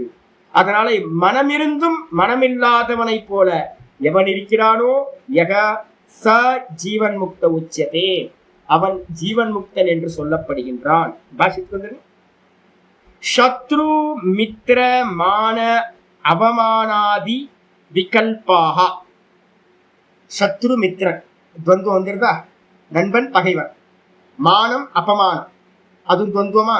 அது கூட ஆதின்றதுல என்ன பண்ணணும்? பசி தாகம் கூட வந்து பாத்தீங்கன்னா பசி தாகம், நல்லது கெட்டது, லாபம் நஷ்டம். நீங்க வந்து யாத்திரையில போகும்போது தான் பார்க்கணும் என்ன இது கிடைக்கும் தெரியுங்களா உங்களுக்கு. எக்ஸ்பீரியன்ஸ் வந்து பாத்தீங்கன்னா எங்கேயாவது கண்ணு தெரியாம ஒரு யாத்திரை பண்ணி பாருங்க. உங்களுக்கு வந்து சாஸ்திரத்துல சொன்னது எல்லாம் கண்ணுக்கு முன்னாடி வந்து டான்ஸ் ஆடும். சத்தியம் சத்தியம் சத்தியம் அப்படின்னு தெரியும் உங்களுக்கு. எல்லாம் ஃபேஸ் பண்ண வேண்டிய இருக்கும். எங்கேயாவது திருச்செந்தூர் முருகனுக்கு வந்து பாத்தீங்கன்னா கிளம்பிடுங்க. இல்லை எங்கேயாவது திருப்பதிக்கு, சென்னையில் இருக்கிறவங்க திருப்பதிக்கு வந்து பார்த்தீங்கன்னா பக்கம் தான். திருப்பதி ரொம்ப பக்கம். நல்ல கல்கட்டா ரோடு சூப்பராக போட்டு வச்சுருப்பான். அப்படியே கிளம்பிடுங்க பார்க்கலாம். செல்ஃபோனை ஆஃப் பண்ணி வச்சுட்டு பேசாமல் வந்து பார்த்தீங்கன்னா அவசியத்துக்கு வந்து வேணா செல்ஃபோன், சின்ன செல்ஃபோன் தான் எடுத்துங்க. இப்போ நாதபிரம்மா தான் பண்ணார், ஃபோனே பண்ணல. ஒரு சின்ன செல்ஃபோன் வந்து என்கிட்ட தகவல் சொல்கிறதுக்காக வச்சுருந்தேன். நானும் மௌனமாக இருக்கேன். இப்போ நானும் அவர் போனோன்னு நானும் மௌனம் ஆகிட்டேன். அப்போ வந்து பார்த்தீங்கன்னா நானும் மௌனம், அவரும் பேச முடியாது. ஃபோன் இருந்தாலும் யார்ட்டையும் பேசுறது இல்லை. அப்படியே வச்சுக்கிட்டேன். அதை சார்ஜ் பண்ணது அப்படியே இருக்கு, அவ்வளோதான். அப்போ ஃபோனை வந்து பார்த்தீங்கன்னா இதான் அவசியத்துக்கு மட்டும் வச்சுக்கிட்டு என்ன பண்ணணும்னு கேட்டிங்கன்னா, கையில் காசு இல்லாமல் அப்படி கிளம்பி ஒரு சின்ன யாத்திரை. எத்தனை மணி நேரம், எத்தனை நாள் ஆகும்? ஒரு 160 கிலோமீட்டர், இல்லை 150 கிலோமீட்டர் வரும் திருப்பதிலாம். சென்னையிலேருந்து ஒரு 150 வரும்னு வச்சுங்களேன். 150 கிலோமீட்டர் போகிறதுக்கு வந்து ஒரு நாளைக்கு 25 கிலோமீட்டர்னு வச்சிங்கன்னா கூட என்ன பண்ணலாம், ஒரு 6 நாளில் வந்து பார்த்தீங்கன்னா திருப்பதிக்கு போயிடலாம். ஒரு நல்ல பெருமாளை தரிசனம் பண்ணிட்டு திரும்ப வந்து பஸ்ஸு பிடிச்சிக்கிட்டு திரும்ப வந்துடும். இந்த 6 நாளில் நடக்கிற எக்ஸ்பீரியன்ஸை பார்த்தீங்கன்னா அவ்வளோ எக்ஸலண்ட்டாக இருக்கும். பழனி மலைக்கு எங்கேயாவது இந்த நடப்பாதை யாத்திரையாக போகிறவங்களாம் நிறைய பேர் இருப்பாங்க. அப்போ வந்து பார்த்தீங்கன்னா என்ன பண்ணணும், நடப்பாதையை நானும் வந்து பார்த்தீங்கன்னா கூட்டத்தோட கூட்டமாக என்ன பண்ணிக்கணும்னு கேட்டிங்கன்னா, நானும் பழனி யாத்திரை போகிறேன் அப்படின்னு கிளம்பிடணும். எந்த ஏற்பாடும் போகாமல் தனிச்சு போகணும். அந்த கூட்டத்தோடலாம் சேராமல், கூட்டமாக தான் போவாங்க. கூட்டத்தோடு சேராமல் என்ன பண்ணணும்னு கேட்டிங்கன்னா, தனிச்சு நமக்கு என்ன நடக்குதுன்னு பார்க்கணும். திருச்செந்தூருக்கு போகணும். இந்த மாதிரி சின்ன சின்ன யாத்திரைகள்லாம் பண்ணும்போது தான் தெரியும். பரிவிராஜகனாக போகும்போது இப்போ நடக்கிறதெல்லாம் சில பேர் திட்டுவாங்க, நல்லா தானே இருக்கு உடம்பு அப்படின்னு கேட்பாங்க. பசிக்கு எங்கேயாவது கேட்பீங்க. நம்ம வந்து 1000 பேருக்கு கொடுக்குற மாதிரி தரம் இருந்தாலும் நம்ம ஒரு இடத்துல இறங்கி நின்று கேட்கும் போது உங்களோட அகங்காரம் அடி வாங்க பாருங்க. அப்போ தெரியும் வந்து பார்த்தீங்கன்னா சாஸ்திரம் என்ன சொல்லுது அப்படின்னு. அப்போ வந்து பார்த்தீங்கன்னா அகங்காரத்தை விட்டு வந்து பார்த்தீங்கன்னா கேட்கறதுன்றது வந்து பார்த்தீங்கன்னா ஒரு பெரிய விஷயம் உணவுக்காக. அப்போ பயம் வரும், ஐயோ என்ன நடக்குதோ அப்படின்னு. ஆனால் ஆள் இருக்க மாட்டாங்க. அப்போ என்ன பண்ணுவீங்க, பகவானே கதி அப்படின்னு இருப்பீங்க. அப்பதான் தெரியும் உங்களுக்கு பகவான் தான் ப்ரொடெக்ட் பண்றாரு அப்படின்னு நமக்கு தெரியும். அப்போ ஒரு சின்ன யாத்திரையாவது முமுட்சுக்கள் வந்து பார்த்தீங்கன்னா என்ன பண்ணணும், ஒரு யாத்திரை பண்ணணும். யாத்திரை பண்ணாதவன் அவன் வந்து பார்த்தீங்கன்னா அவனுக்கு எக்ஸ்பீரியன்ஸ் இருக்கவே இருக்காது. அவனுக்கு சாஸ்திரம் சொல்றதெல்லாம் வந்து பார்த்தீங்கன்னா ஏதோ சொல்றாங்கப்பா, யாருக்கோ சொல்றாங்க, நமக்கு இல்லை அப்படின்ற மாதிரி ஆயிடும். அப்ப இங்க ஆச்சாரியர் சொல்றாரு, துவந்துவங்கள் இருக்கும்ல, சத்ரு மித்திரன், அதுக்கப்புறம் மானம் அபமானம், பசி தாகம், லாபம் நஷ்டம், குளிர் வெப்பம் குளிர்லாம் நம்ம வீட்டில் இருக்கும்போது தெரியாது இல்லை. வெயிலில் வந்து பார்த்தீங்கன்னா நடப்பீங்க, நைட்டு வந்து பார்த்தீங்கன்னா குளிரும், எதுவும் போத்திக்கிறது கூட இருக்காது, குளிரில் நடுக்கத்தில் நிற்பீங்க. இதெல்லாத்தையும் ஃபேஸ் பண்ணும்போது வந்து பார்த்தீங்கன்னா விகல்பாகா சம்சார கலனாகா. இந்த விகல்பங்களுக்கெல்லாம் பேரு சம்சார கலனாகா அப்படின்னு பேர். சம்சார கலனங்கள்னா சம்சார அலை, சம்சார சமுத்திரம். அதுல அலை அடிக்கிற மாதிரி வெப்பம், மானம், வெப்பமா குளிரோ பசியோ தாகமோ எல்லாம் வந்து பாத்தீங்கன்னா வரும். வந்த பிறகு வந்து பாத்தீங்க அப்படின்னா சாந்தா எஸ்ய சக. நான் இங்க தமிழ்நாட்டுல இருந்து நான் போறேன் ஒரு சின்ன வயசுல ரிஷிகேஷ் போறேன். எனக்கு வந்து சன்னியாசத்தை பத்தி இதை பத்தி பெரிய ஞானம்லாம் இல்லை, நான் புக்கு படிச்சதுதான். அப்போ வந்து பாத்தீங்க அப்படின்னா ரிஷிகேஷ்ல வந்து பாத்தீங்கன்னா ஒரு காட்டு ஒன்று இருக்கு. அந்த காட்டு திரிவேணி காட்டு அப்படின்னு பேர். இப்போ ரிஷிகேஷ் போனீங்கன்னா போயிட்டாங்க. அப்போ வந்து பார்த்தீங்கன்னா எனக்கு யாருமே தெரியாது. எனக்கு தெரிஞ்சது கிருஷ்ணன் மட்டும்தான் தெரியும் ஒழிய, பரமாத்மா மட்டும்தான் தெரியும் ஒழிய, பக்தியோட வேற யாருமே தெரியாது. அங்கே போய் நின்னாச்சு. நின்னதுக்கு பிறகு அங்கே கிளைமேட் என்னன்னு கூட தெரியாது, நமக்கு கிளைமேட்டும் தெரியாது. அது தெரியாமல் நான் என்ன பண்ணிட்டேன், என்கிட்ட இருக்க பைசாக்கள் எல்லாத்தையும் தானம் பண்ணிட்டேன், எல்லாத்தையும் தியாகம் பண்ணணும்னு நினச்சிக்கிட்டு எல்லாத்தையும் கொடுத்துட்டேன். கொடுத்ததுக்கு பிறகு வந்து பார்த்தீங்கன்னா போத்திக்கிறதுக்கு கூட வந்து பார்த்தீங்கன்னா என்கிட்ட ஒரு நல்ல கம்பளியோ எதுவுமே இல்லை. நான் என்ன பண்ணுவேன், திரிவேணி காட்டுன்ற இடத்துல தான் படுப்பேன். ராத்திரி வந்து பார்த்தீங்கன்னா மொட்டை ஓப்பன் ஸ்பேஸ், நல்ல படித்துறை, நல்ல பெரிய பிளே கிரவுண்ட் மாதிரி இருக்கும். ஆனந்தமாக வந்து பார்த்தீங்கன்னா கங்கையை பார்த்துக்கிட்டே உட்காந்து ஜெபம் பண்ணிகிட்டு இருப்பேன். கங்காவில் வந்து பார்த்தீங்கன்னா ராத்திரி எல்லாம் கூட்டம்லாம் போனதுக்கு பிறகு அங்கேயே வந்து பார்த்தீங்கன்னா ஒரு துண்டை விரித்து ஆனந்தமாக படுத்துடுறது. இது டெய்லி நடந்துக்கிட்டே இருந்துச்சு. மெதுவாக கிளைமேட் இன்க்ரீஸ் ஆகுது. ஒரு நாள் திடீர்னு வந்து பார்த்தீங்கன்னா நல்ல மழை பெஞ்சோட வந்து பார்த்தீங்கன்னா ஒரே ஒரு மண்டபம் மட்டும்தான் இருக்குது. அந்த ஓரத்தில் ஒரு மண்டபம் தான் இருக்குது. அங்கே இருக்க பிச்சைக்காரங்கள்ல இருந்து எல்லா ஆட்களும் வந்து பார்த்தீங்கன்னா அந்த ஒரு மண்டபத்தை தான் எல்லா அடைக்கலத்துக்கு போகிறாங்க. நான் வந்து பார்த்தீங்கன்னா பக்கத்தில் வந்து பார்த்தீங்கன்னா நான் அதை நினச்சினேன். நான் எக்ஸ்பீரியன்ஸ் வந்து பார்த்தீங்கன்னா அவ்வளோ இன்னும் பசுமையாக இருக்குது. எனக்கு வந்து பார்த்தீங்கன்னா நான் இருந்த லைஃப் ஸ்டைல் வந்து பார்த்தீங்கன்னா நல்ல லக்ஸுரிய லைஃப் ஸ்டைலில் தான் இருந்தேன் நான். அப்போ வந்து பார்த்தீங்கன்னா அங்கேருந்து இங்கே வந்ததுக்கு பிறகு என்னாச்சு, ஒரு ஒண்டி படுக்கிறதுக்கு கூட இடம் இல்லை. உடம்பெல்லாம் ட்ரெஸ் எல்லாம் நனைஞ்சு போய் குளிரில் வந்து பார்த்தீங்கன்னா நனைஞ்சுதுன்னா என்ன ஆகும் தெரியுங்களா உங்களுக்கு, காற்று சில்லுன்னு ஒரு காற்று அடிச்சதுன்னா போதும் உடம்புல தூக்கம் அப்படியே குத்தும். ஐஸ் குளிர் வந்து பார்த்தீங்கன்னா குத்தும். ஃபுல்லாக நனைஞ்சாச்சு. என்கிட்ட ஒரு நல்ல இந்த கிளாத் எதுவுமே இல்லை. அப்படியே ஒரு கோழி நனைஞ்சு போய் உட்கார்ந்துருந்தா எப்படி இருக்குமோ அது மாதிரி நிறைய ராத்திரி வந்து பார்த்தீங்கன்னா அப்படி ஒடுங்கி சுற்றி இருக்கிற எல்லா பிச்சைக்காரங்களோட மத்தியிலையும் நம்மளும். அப்போ நான் தெரிஞ்சுக்கிட்டேன் என்னன்னா, நம்ம இன்னும் ஸ்பெஷல் இல்லை, மனுஷங்க எல்லாரும் ஒன்று தான், ஜீவர்கள் எல்லாம் ஒன்று தான் அப்ப நாயும் நம்ம பக்கத்துல வந்து ஒதுங்கி நிற்கும், மனுஷனும் ஒதுங்கி நிற்பான். இதேதான். அப்ப வந்து பாத்தீங்கன்னா நம்ம அகங்காரம் வந்து பாத்தீங்கன்னா அப்ப என்ன ஆகும்னு கேட்டீங்கன்னா ஒண்ணும் இல்லை. எல்லா அகங்காரமும் வந்து பாத்தீங்கன்னா இல்லாம போயிடும். அப்ப வந்து பாத்தீங்கன்னா நீங்க இறங்கி இந்த சன்னியாச ஜீவனம்லாம் எதுக்காக சொல்லியிருக்கு அப்படின்னு கேட்டீங்கன்னா, நம்ம எல்லாரும் வந்து பாத்தீங்கன்னா ஒரு சேஃப்டி ஜோன்ல இருந்துகிட்டு இருக்கோம். துவந்துவங்களுக்கு வந்து பாத்தீங்கன்னா நம்ம என்ன பண்ணிட்டு இருக்கோம், ரியாக்ட் பண்ண முடியுது. ஆனா நீங்க கீழே இறங்கிட்டீங்கன்னா துவந்துவங்களை உங்களால மாத்தி அமைச்சுக்க முடியாது. வீட்டுல சில்லுன்னு இருக்கு, நல்ல கீசரை போட்டு ஒரு ஹாட் வாட்டர்ல குளிச்சிடலாம், நல்ல ஃபேனை போட்டுக்கலாம், நல்ல ஏசியை போட்டுக்கலாம், வெயில் வந்து பாத்தீங்கன்னா பாதிக்காம இருக்கலாம். அப்ப வந்து பாத்தீங்கன்னா மான அப்பமானங்களுக்கு பயந்து அது மாதிரி இடத்துக்கு போகாம இருக்கலாம், கார்லயே டிராவல் பண்ணிட்டு கார்லயே வந்துடலாம். இதெல்லாம் நம்ம வந்து பாத்தீங்கன்னா ஒரு சேஃப் ஜோன்ல இருந்துட்டு பண்ணிட்டு இருக்கலாம். ஆனா எப்ப பரிவராஜுக்கு நான் இறங்குறீங்களோ உங்களுக்கு வந்து பாத்தீங்கன்னா நீங்க எவ்வளவு பெரிய ஆளா வேணாருங்க. புத்தா வந்து ராஜா தான், ஆனா கீழே இறங்கிட்டாரு அப்படின்னா ராஜாவாவது மண்ணாங்கட்டியாவது ஒண்ணும் இல்லை. பூஜா தான் வெளியில இறங்குனீங்கன்னா. நம்மளை பத்தி எந்த விஷயங்களும் சொல்லாம போயிட்டீங்க அப்படின்னா யாருக்கும் எதுவுமே தெரியவே தெரியாது. அடையாளம் இல்லாம வந்து பாத்தீங்கன்னா தன்னுடைய எந்த ஒரு விஷயத்தையும் வெளிக்காட்ட மாட்டோம். எனக்கு இது தெரியும், அது தெரியும், நான் இப்படி ஆக்கும் அப்படி ஆக்கும், எதையும் வெளிக்காட்டக்கூடாது. சாமானியமா வந்து பாத்தீங்கன்னா அப்படியே அக்செப்ட் பண்றது. எது வந்தாலும் அப்படி அக்செப்ட் பண்ணும் போது அகங்காரம் என்னாகும், மெதுவா டிராப் ஆகும். இதுதான் முக்கியமான சித்தாந்தம். அப்ப ஆச்சாரியர் சொல்றாரு என்னன்னு கேட்டீங்கன்னா, சம்சார கலனாகான்னு பேரு இந்த துவந்துவங்களுக்கு. சம்சார அலைகள் இவைகள் சாந்தாகா எஸ்ய. ஆள் கடல்ல போனீங்கன்னா எப்படி இருக்கும், எங்கேயாவது கடல்ல டிராவல் பண்ணவங்களுக்கு தெரியும். ஒரு 5 கிலோமீட்டர் உள்ள போயிட்டீங்க அப்படின்னா அங்க அலைகளே இருக்காது, அப்படியே சாந்தமா இருக்கும் கடல், அலைகள் இல்லாதது. ஆரம்பிக்கும் போது தான் அலைகளா இருக்கும். ஒரு 100 மீட்டர் உள்ள போயிட்டீங்கன்னாவே அலைகள் கம்மியாக ஆரம்பிச்சிடும். அதுக்கப்புறம் உள்ள போக போக போக போக வந்து பாத்தீங்கன்னா கடல்ல இருக்கிறதே தெரியாது, ஏதோ பிளைன் கிரவுண்ட்ல இருக்கிற மாதிரி இருக்கும். அது பாட்டுக்கு சாந்தமா இருக்கும், பேர் அமைதி இருக்கும். அதுதான் எவனுக்கு வந்து பாத்தீங்கன்னா இந்த சம்சார அலைகள் எல்லாம் அடங்கி விட்டதோ சா, அவனை பத்தி தான் இங்க என்ன பண்ணுது, சாந்த சம்சார கலனகன்னு சொல்லுது. அது மட்டும் இல்ல, சதுஷ்டி வித்யா. நான் கலான்னு சொன்னது வந்து பார்த்தீங்கன்னா என்ன எடுத்திருக்கேன், கலான அவயவங்கள் 16 தத்துவங்கள் அப்படின்னு. வித்யாரண்ய சுவாமி என்ன எடுக்கிறாருன்னா கலா அப்படின்னா 64 கலைகளையே எடுக்கிறார். 64 கலைகள்.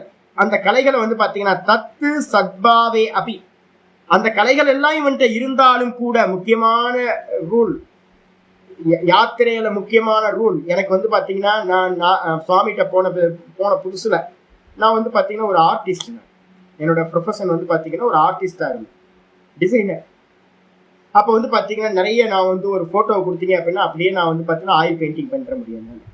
இப்போ யார் போட்டோவா இருந்தாலும் நான் என்னோட சாமிகிட்ட போனோன்னே ஏதாவது பண்ணணுமே. சாமி வந்து பாத்தீங்கன்னா நமக்கு ஒரு இடம் கொடுத்துருக்காரு, அவர் வந்து பாத்தீங்கன்னா சேவை பண்றதுக்கு அனுமதிச்சிருக்காரு, அவர் மேல எனக்கு ஒரு பிரியம், நீங்க எதையாவது பண்ணணுமே அப்படின்ட்டு சாமி உங்க போட்டோவை வந்து நான் வந்து பாத்தீங்கன்னா வரைஞ்சி ஒரு ஆயில் பெயிண்டிங் வரைஞ்சி சாமி உட்காந்து பார்த்தேன். எதுக்குன்னு கேட்டேன். இல்லை சாமி எதுக்குன்னு கேட்குறீங்க, ஒரு நல்ல ஒரு பெரிய போட்டோவா. அதான் சொன்னேன், வேற வேலை இல்லை உனக்கு அப்படின்னு கேட்டேன். வேலை இல்லையா, நம்ம என்கரேஜ் பண்ணுவாரு. ஓ வரைவியா, நல்லா வரைவியா, சரி வர, என்னை வந்து ஒரு படமா வரைஞ்சி எனக்கு கூட மாட்டி வச்சுக்கலாம் அப்படின்னு சொல்லுவார்னு எதிர்பார்த்தா அவரு அதுல ஒரு இன்ட்ரெஸ்டே இல்லாம வந்து பாத்தீங்கன்னா வரைவியா, எதுக்கு, என்ன ஆன்சர் பண்ணுவீங்க, எதுக்கு வரைவ, எதுக்குன்னு கேட்டா என்ன பண்ணுவீங்க. எனக்கு வந்து சப்புன்னு போச்சு, என்ன மனுஷனா எப்படி இருக்காரு அப்படின்னு, ட்ரையா இருக்காரு எப்படி அப்படின்னு. அப்ப சொன்னாரு, நீ பழச எல்லாத்தையும் எந்த டேலண்ட் பழைய டேலண்ட் இருக்கோ, நான் பாடுவேன் சாமி, நான் வந்து ஆடுவேன் சாமி, நான் வந்து வரைவேன் சாமி, இந்த எக்ஸ்ட்ரா கரிக்குலர்லாம் எதையும் வெளியில காட்டக்கூடாது. சாதுனா சாதுவாரு, இறை தேடலுக்கு வந்தனா இறை தேடலோட இரு அப்படின்னு சொல்லிட்டு நான் வந்து பாத்தீங்கன்னா என்னடா எப்படி ஆகி போச்சு அப்படின்னு. வரையவே விடல மனுஷன், வரையவே விடல. கடைசி வரைக்கும் வந்து பாத்தீங்கன்னா ஒன்றும் வரையல. அப்புறம் மெதுவா என்கிட்ட இருக்கிற அந்த திறமை போச்சு. இப்போ எனக்கு வந்து பாத்தீங்கன்னா நான் ஆர்டிஸ்ட்ன்றதே எனக்கு மறந்து போச்சு. அதுக்கப்புறம் கொஞ்ச நாள் கழிச்சு, வருஷங்கள் கழிச்சு வந்து பாத்தீங்கன்னா அவர்கிட்ட கேட்டேன், சாமி ஏன் சாமி வந்து என்னை வரைய வேணான்ட்டீங்க, நானும் வரைகிறதே போயிடுச்சு சாமி, என்கிட்ட இருந்து பெயிண்டிங் ஸ்கில்லே போயிடுச்சு சாமி, ரொம்ப வருஷம் ஆயிடுச்சு அப்படின்னு. அவர் சொன்னாரு, சிவானந்த ஆசிரமத்தில் ஒரு சாமி இருக்கார், இப்ப இருக்காருன்னு தெரியல, முன்னாடி இருந்தார். அந்த சாமி நான் இருக்கும்போது இருந்தார். அவர் தெரியுமா அப்படின்னா, ஆமா தெரியும் சாமி, நல்லா வீணை வாசிப்பார் சாமி அப்படின்னு. வீணை வாசிப்பார்ல, அவரை போய் கேட்டேன் அப்படின்னா அவர் எங்க ப்ரோக்ராம், ஆசிரமத்துல ப்ரோக்ராம் நடந்தா அவரை கூப்பிட்டு வீணை வாசிக்க சொல்லுவாங்க. அவர் வந்து பாத்தீங்கன்னா என்ன பண்ணிட்டாரு அப்படின்னு கேட்டீங்கன்னா வீண சுவாமி ஆயிட்டாரு. என்ன சாமி? வீணா சுவாமி ஆயிட்டார். வீணா போயிட்டார். என்ன அப்படின்னு கேட்டீங்கன்னா சன்னியாசியானோட கண்டிஷன், முக்கியமான கண்டிஷன், நீங்க எத்தனை கலைகள் தெரிஞ்சிருந்தாலும், உங்களுக்கு கம்ப்யூட்டர் தெரிஞ்சதுன்னா, சன்னியாசிட்ட போய் ஒரு ஆசிரமத்துல ஜாயின் பண்றீங்கன்னா, சாமி எனக்கு ஒன்றும் தெரியாதுன்னு சொன்னீங்கன்னா தப்பிச்சு. எனக்கு கம்ப்யூட்டர் தெரியும்னு தெரிஞ்சீங்கன்னா உடனே அந்த ஆசிரமம் என்ன பண்ணுன்னா உங்களை கம்ப்யூட்டர் சுவாமி ஆக்கிரும், கம்ப்யூட்டர்ல உட்கார வச்சிரும். நீங்க ஆபீஸ்ல என்ன ஒர்க் பண்ணிட்டு இருந்தீங்களோ அதே இங்க கண்டினியூ பண்ணிட்டு இருக்கு. என்னென்ன தெரியும்னு நீங்க பெருமையா நினைச்சுக்கிட்டு அதை நீங்க சொல்றீங்களோ உங்களோட லைஃப்ல அதுக்கு மேல உங்க growth ஆசிரமங்கள்ல நடக்கவே நடக்காது. நீங்க நல்ல வேதாந்தி, நல்ல தபஸ்வி, நல்ல சாதகன் அப்படின்ற கேட்டகரிக்கு வரவே மாட்டீங்க. நான் இது வரைக்கும் வந்து பாத்தீங்கன்னா எல்லாத்தையும் அதான் பார்த்துருக்கேன். நான் நல்லா பாடுவேன், அவ்வளவுதான். உன்னோட கேட்டகரி பாடகன் சுவாமி, அவ்வளவுதான். அதுக்கு மேல உனக்கு வந்து பாத்தீங்கன்னா வேற எந்த கிரேடும் கிடைக்காது, அதோட ஸ்டாப் ஆயிடும். அதனால வந்து பாத்தீங்கன்னா ஒரு ரூல், முக்கியமான ரூல், சாதகர்கள் வந்து பாத்தீங்கன்னா இந்த இந்த லைஃபுக்கு வந்தோன்னே எனக்கு ஒன்னும் தெரியாது சுவாமி அப்படின்னு ஆயிடும். ஒன்னும் தெரியாது. 64 கலைகள் தெரிஞ்சாலும் கூட எனக்கு ஒரு கலையும் தெரியாது, நான் எரும மாடு சுவாமி அப்படின்னு நீங்க சொல்லிட்டீங்கன்னா சேஃபா உங்க சாதனையில நீங்க மேல போக முடியும். அங்க ஆச்சாரியர் சொல்றார், சதுஷ்டி வித்யா கலாஹா, 64 கலைகளும் கலைகள் என்று சொல்லப்படுகிறது. தத்து சத்பாவே அபி, இந்த கலைகள் உங்களிடத்துல இருந்தாலும் கூட தது அபிமான வியவகாரையோர் அபாவாத், அதுல அபிமானமும் இருக்காது ஜீவன் முக்தனுக்கு. கூட அதை விவகாரத்திலேயே அவன் கொண்டு வர மாட்டான். அப்ப விவகாரத்திலையும் கொண்டு வராத காரணத்தினால நிஷ்கலத்துவம். அப்ப வந்து பாத்தீங்கன்னா ரமணரையோ இல்ல எதையாவது யாரையாவது எடுத்தீங்க அப்படின்னா அவங்க அப்ப இந்த பழைய எந்த ஒரு ஸ்கில்லையும் வந்து பாத்தீங்கன்னா என்ன பண்ணிருக்க மாட்டாங்க, யூட்டிலைஸ் பண்ணிருக்க மாட்டாங்க. அந்த ஸ்கில்லை யூட்டிலைஸ் பண்ணாததுனால அவங்களுக்கு பேரு நிஷ்கலக அப்படின்னு பேரு, கலைகள் அற்றவர்கள். அது மட்டும் இல்ல, சித்தஸ்ய சொரூபேன சத்பாவே அபி, சித்தம் இருக்கும்ல, ஞானிகளுக்கு சித்தம் இருக்குமே சுவாமி அப்படின்னா சித்தம் இருக்கும், ஆனா இருக்காது. ஏன்? அதுக்கு என்ன பேரு? எண்ணங்களற்ற மனம், அமனீபா. சித்தஸ்ய சொரூபேன சத்பாவே அபி. நம்ம 2 நாசம் சொல்றோமா? என்ன நாசம் சொல்றோம்? காரிய நாசம், காரண நாசம் 2. இந்த சித்தம் வந்து பாத்தீங்கன்னா இவங்களுக்கு எப்படி இருக்கும் அப்படின்னு கேட்டீங்கன்னா, சித்தம் இருக்கும், ஆனா அது எப்படி இருக்கும் அப்படின்னு கேட்டீங்கன்னா எரிஞ்ச கயிறு மாதிரி. ஞானி புருஷர்களுக்கு இருக்கிற சித்தம் எரிஞ்ச கயிறு மாதிரி இருக்கும். ஏதாவது தேவைன்னா மட்டும் கனெக்ட் ஆகும். அது எப்ப கனெக்ட் ஆகுதுன்னு கூட தெரியாது. எதிர்க்க பக்தர்களோட ஒரு புண்ணிய கர்மத்தினால அது கனெக்ட் ஆகும். என்னப்பா என்ன வேணும்னு என்னைக்காவது கேட்பாங்க. இல்ல நான் பக்தர்கள் பேசுறது கூட அவங்களுக்கு உள்ள போகாது. அப்ப பதில் சொல்றதுக்கெல்லாம் வந்து பாத்தீங்கன்னா விவகாரம் பண்றதுக்கு ஒரு சித்தம் வேணுமே. சித்தம் இருந்தாலும் கூட சத்பாவை அப்படி விருத்தி அனுதயாத், ரொம்ப முக்கியமானது. விருத்தி வந்து பாத்தீங்கன்னா சித்தத்துல ஒரு விருத்தியானது உண்டாகாது, உதயமாகாது. இதெல்லாம் வந்து பாத்தீங்கன்னா ரமண பகவான் சொன்னீங்கன்னா, நாளைக்கு சொன்னேன்ல சுவாமி பிரார்த்தனை பண்ணிக்கங்க அப்படின்னா, பிரார்த்தனை பண்ணிக்கலாம் ஆனா மனசு வேணுமே பிரார்த்தனை பண்றதுக்கு அப்படி கேட்டாங்க. எப்போ இது அப்படியே இங்க இருக்கு பாருங்க. சித்தம் இருந்தாலும் கூட அந்த சித்தத்துல வந்து பாத்தீங்கன்னா விருத்தி அனுதயாது, விருத்தி உதயமாகாது. அப்ப அவங்க மனசு வந்து பாத்தீங்கன்னா இருக்கும், மனசுல எண்ணங்கள் உண்டாகாது. அதனால நிச்சித்தத்துவம், அவங்களுக்கு பேர் என்ன பேரு? நிச்சித்தமா இருக்காங்க அப்படின்னு சொல்றோம். அவங்கள சித்தம் இருக்கும் ஆனா விருத்திகள் இருக்காது, விருத்தி சூன்யமா இருக்கும், அமனீபாவத்துல இருப்பாங்க. அது மட்டும் இல்ல, சிந்தோபி நிச்சிந்தக அப்படின்னு ஒரு பாட்டம் இருக்கு. இது பாட்டே பாட்டபேதம்னு சொல்லுவோம். யோக வாசிஷ்டத்துல நிறைய பாட்டபேதம்லாம் இருக்கு. அப்ப என்ன பண்றாங்கன்னா வேற ஒரு ஸ்கூல்ல வந்து பாத்தீங்கன்னா வேற ஒரு புக்ல இருக்கு, சிந்தோபி நிச்சிந்தக அப்படின்னு ஒரு பாட்டம் இருக்கு. அந்த பாடத்துப்படி எடுத்துக்கிட்டீங்கன்னா வாசனா வசாத், ஏதோ ஒரு வாசனா வசத்தினால என்னன்னு கேட்டீங்கன்னா ஆத்ம தியான விருத்தி சத்பாவை அப்பி. இவங்க ஏற்கனவே என்ன பண்ணியிருப்பாங்க, இப்போ நான் சொல்கிறேன்ல, நான் நிதித்தியாசனத்துக்கு போகிறேன்னா முதல் ஸ்டெப் வந்து பார்த்தீங்கன்னா எடுத்தோன்னா துரியத்தில் போய் நிற்க மாட்டேன். இப்போ நான் உங்கள்கிட்ட சொன்னேன், நான் பரிவிராஜகம் போகும்போது சதா ஓங்காரம் போயிட்டே இருக்குன்னு நான் சொல்கிறேன் பார்த்தீங்களா. அப்போ ஓங்காரத்திலேயே நின்று பூர்வ அபியாசம், அது வாசனை ஆயிருக்கும். அந்த ஓங்கார ஜபம் பண்ணி பண்ணி பண்ணி பண்ணி அது வந்து பார்த்தீங்கன்னா எப்போ ஓங்காரம் போகிறதுன்னு இருக்கும். அதுக்கப்புறம் வந்து பார்த்தீங்கன்னா அவங்க அனுபூதிக்கு போயிருப்பாங்க. அனுபூதிக்கு போனதுக்கு பிறகு என்ன ஆகும்னு கேட்டீங்கன்னா அந்த வித்தான அவஸ்தைக்கு வரும்போது அவங்களுக்கு அந்த ஓங்காரத்தோட அபியாச வாசனா இருக்குன்னு வச்சுங்க. அப்ப அவங்க என்ன பண்ணுவாங்க, வாசனா வசாத், வாசனையோட வசத்தினால ஆத்ம தியான விருத்திக்கு சத்பாவை அப்படி அவங்க என்ன பண்ணுவாங்க, ஆத்ம தியானத்தையோ இல்ல ஓங்காரத்தையோ மனசுக்குள்ளார போக ஆரம்பிக்கும். அப்படி இருந்தாலும் கூட சிந்தனை இருக்கா? ஆமா, சிந்தனை இருக்கு. ஆத்ம சிந்தனை இருக்கு, இல்ல ஓங்கார சிந்தனை இருக்கு. இருந்தாலும் கூட லௌகிக விருத்தி அபாவாத், உலக சிந்தனை போகுமா அப்படின்னா உலக விஷய சிந்தனையில போகாது. அதனால நிச்சிந்தத்துவம், அதனால அவங்கள நிச்சிந்தை உடையவர்கள், சிந்தனையற்றவர்கள் அப்படின்னு சொல்றோம். அப்போ ஒண்ணு சிந்தனை இருக்காது, ஒருவேளை சிந்தனை வாசனாவயம் வசத்தினால வந்தாலும் கூட ஒண்ணு ஓங்காரத்துல இருக்கும், இல்ல வெறும் ஆத்ம தியானத்திலேயே இருக்கும். ஆத்ம சிந்தனை தான் இருக்கும், உலக சிந்தனை இருக்கவே இருக்காது ஒருவேளை. அப்ப மீதி காலம் சிந்தனை இல்லாம இருக்கிறது தான், வெட்ட வெளியா இருக்கிறது, சித்தம் பிளைனா இருக்கும், ஆகாசமா அப்படியே இருக்கும். சொல்லியாச்சு. அதுக்கப்புறம் அடுத்த ஸ்லோகம் 97. வசிஷ்ட உவாச்ச யஸ்ஸமஸ்தார்த்தஜாதேஷு வ்யவஹார்யபி ஷீதலஹ பரார்த்தேஷ்வேவ பூர்ணாத்மா பாரார்த்தேஷ்விவ பூர்ணாத்மா சஜீவன்முக்த உச்யதே. யஹ சமஸ்த அர்த்தஜாதேஷு வியவகாரியபி சீதலஹ. எவன் ஒருத்தன் பாத்தீங்கன்னா எல்லா வஸ்துக்கள், இப்ப சில ஜீவன் முக்தர்கள் பாத்தீங்க அப்படின்னா நீங்க பாத்தீங்கன்னா தெரியும், பழனியில சாக்கடை சாமி, அப்புறம் பாத்தீங்கன்னா இந்த பக்கம் பாத்தீங்கன்னா இங்க நிறைய பேர், திருவண்ணாமலையில நிறைய பேர் அப்பப்போ பாத்தீங்கன்னா ஏதோ சாமிகள் வருவாங்க.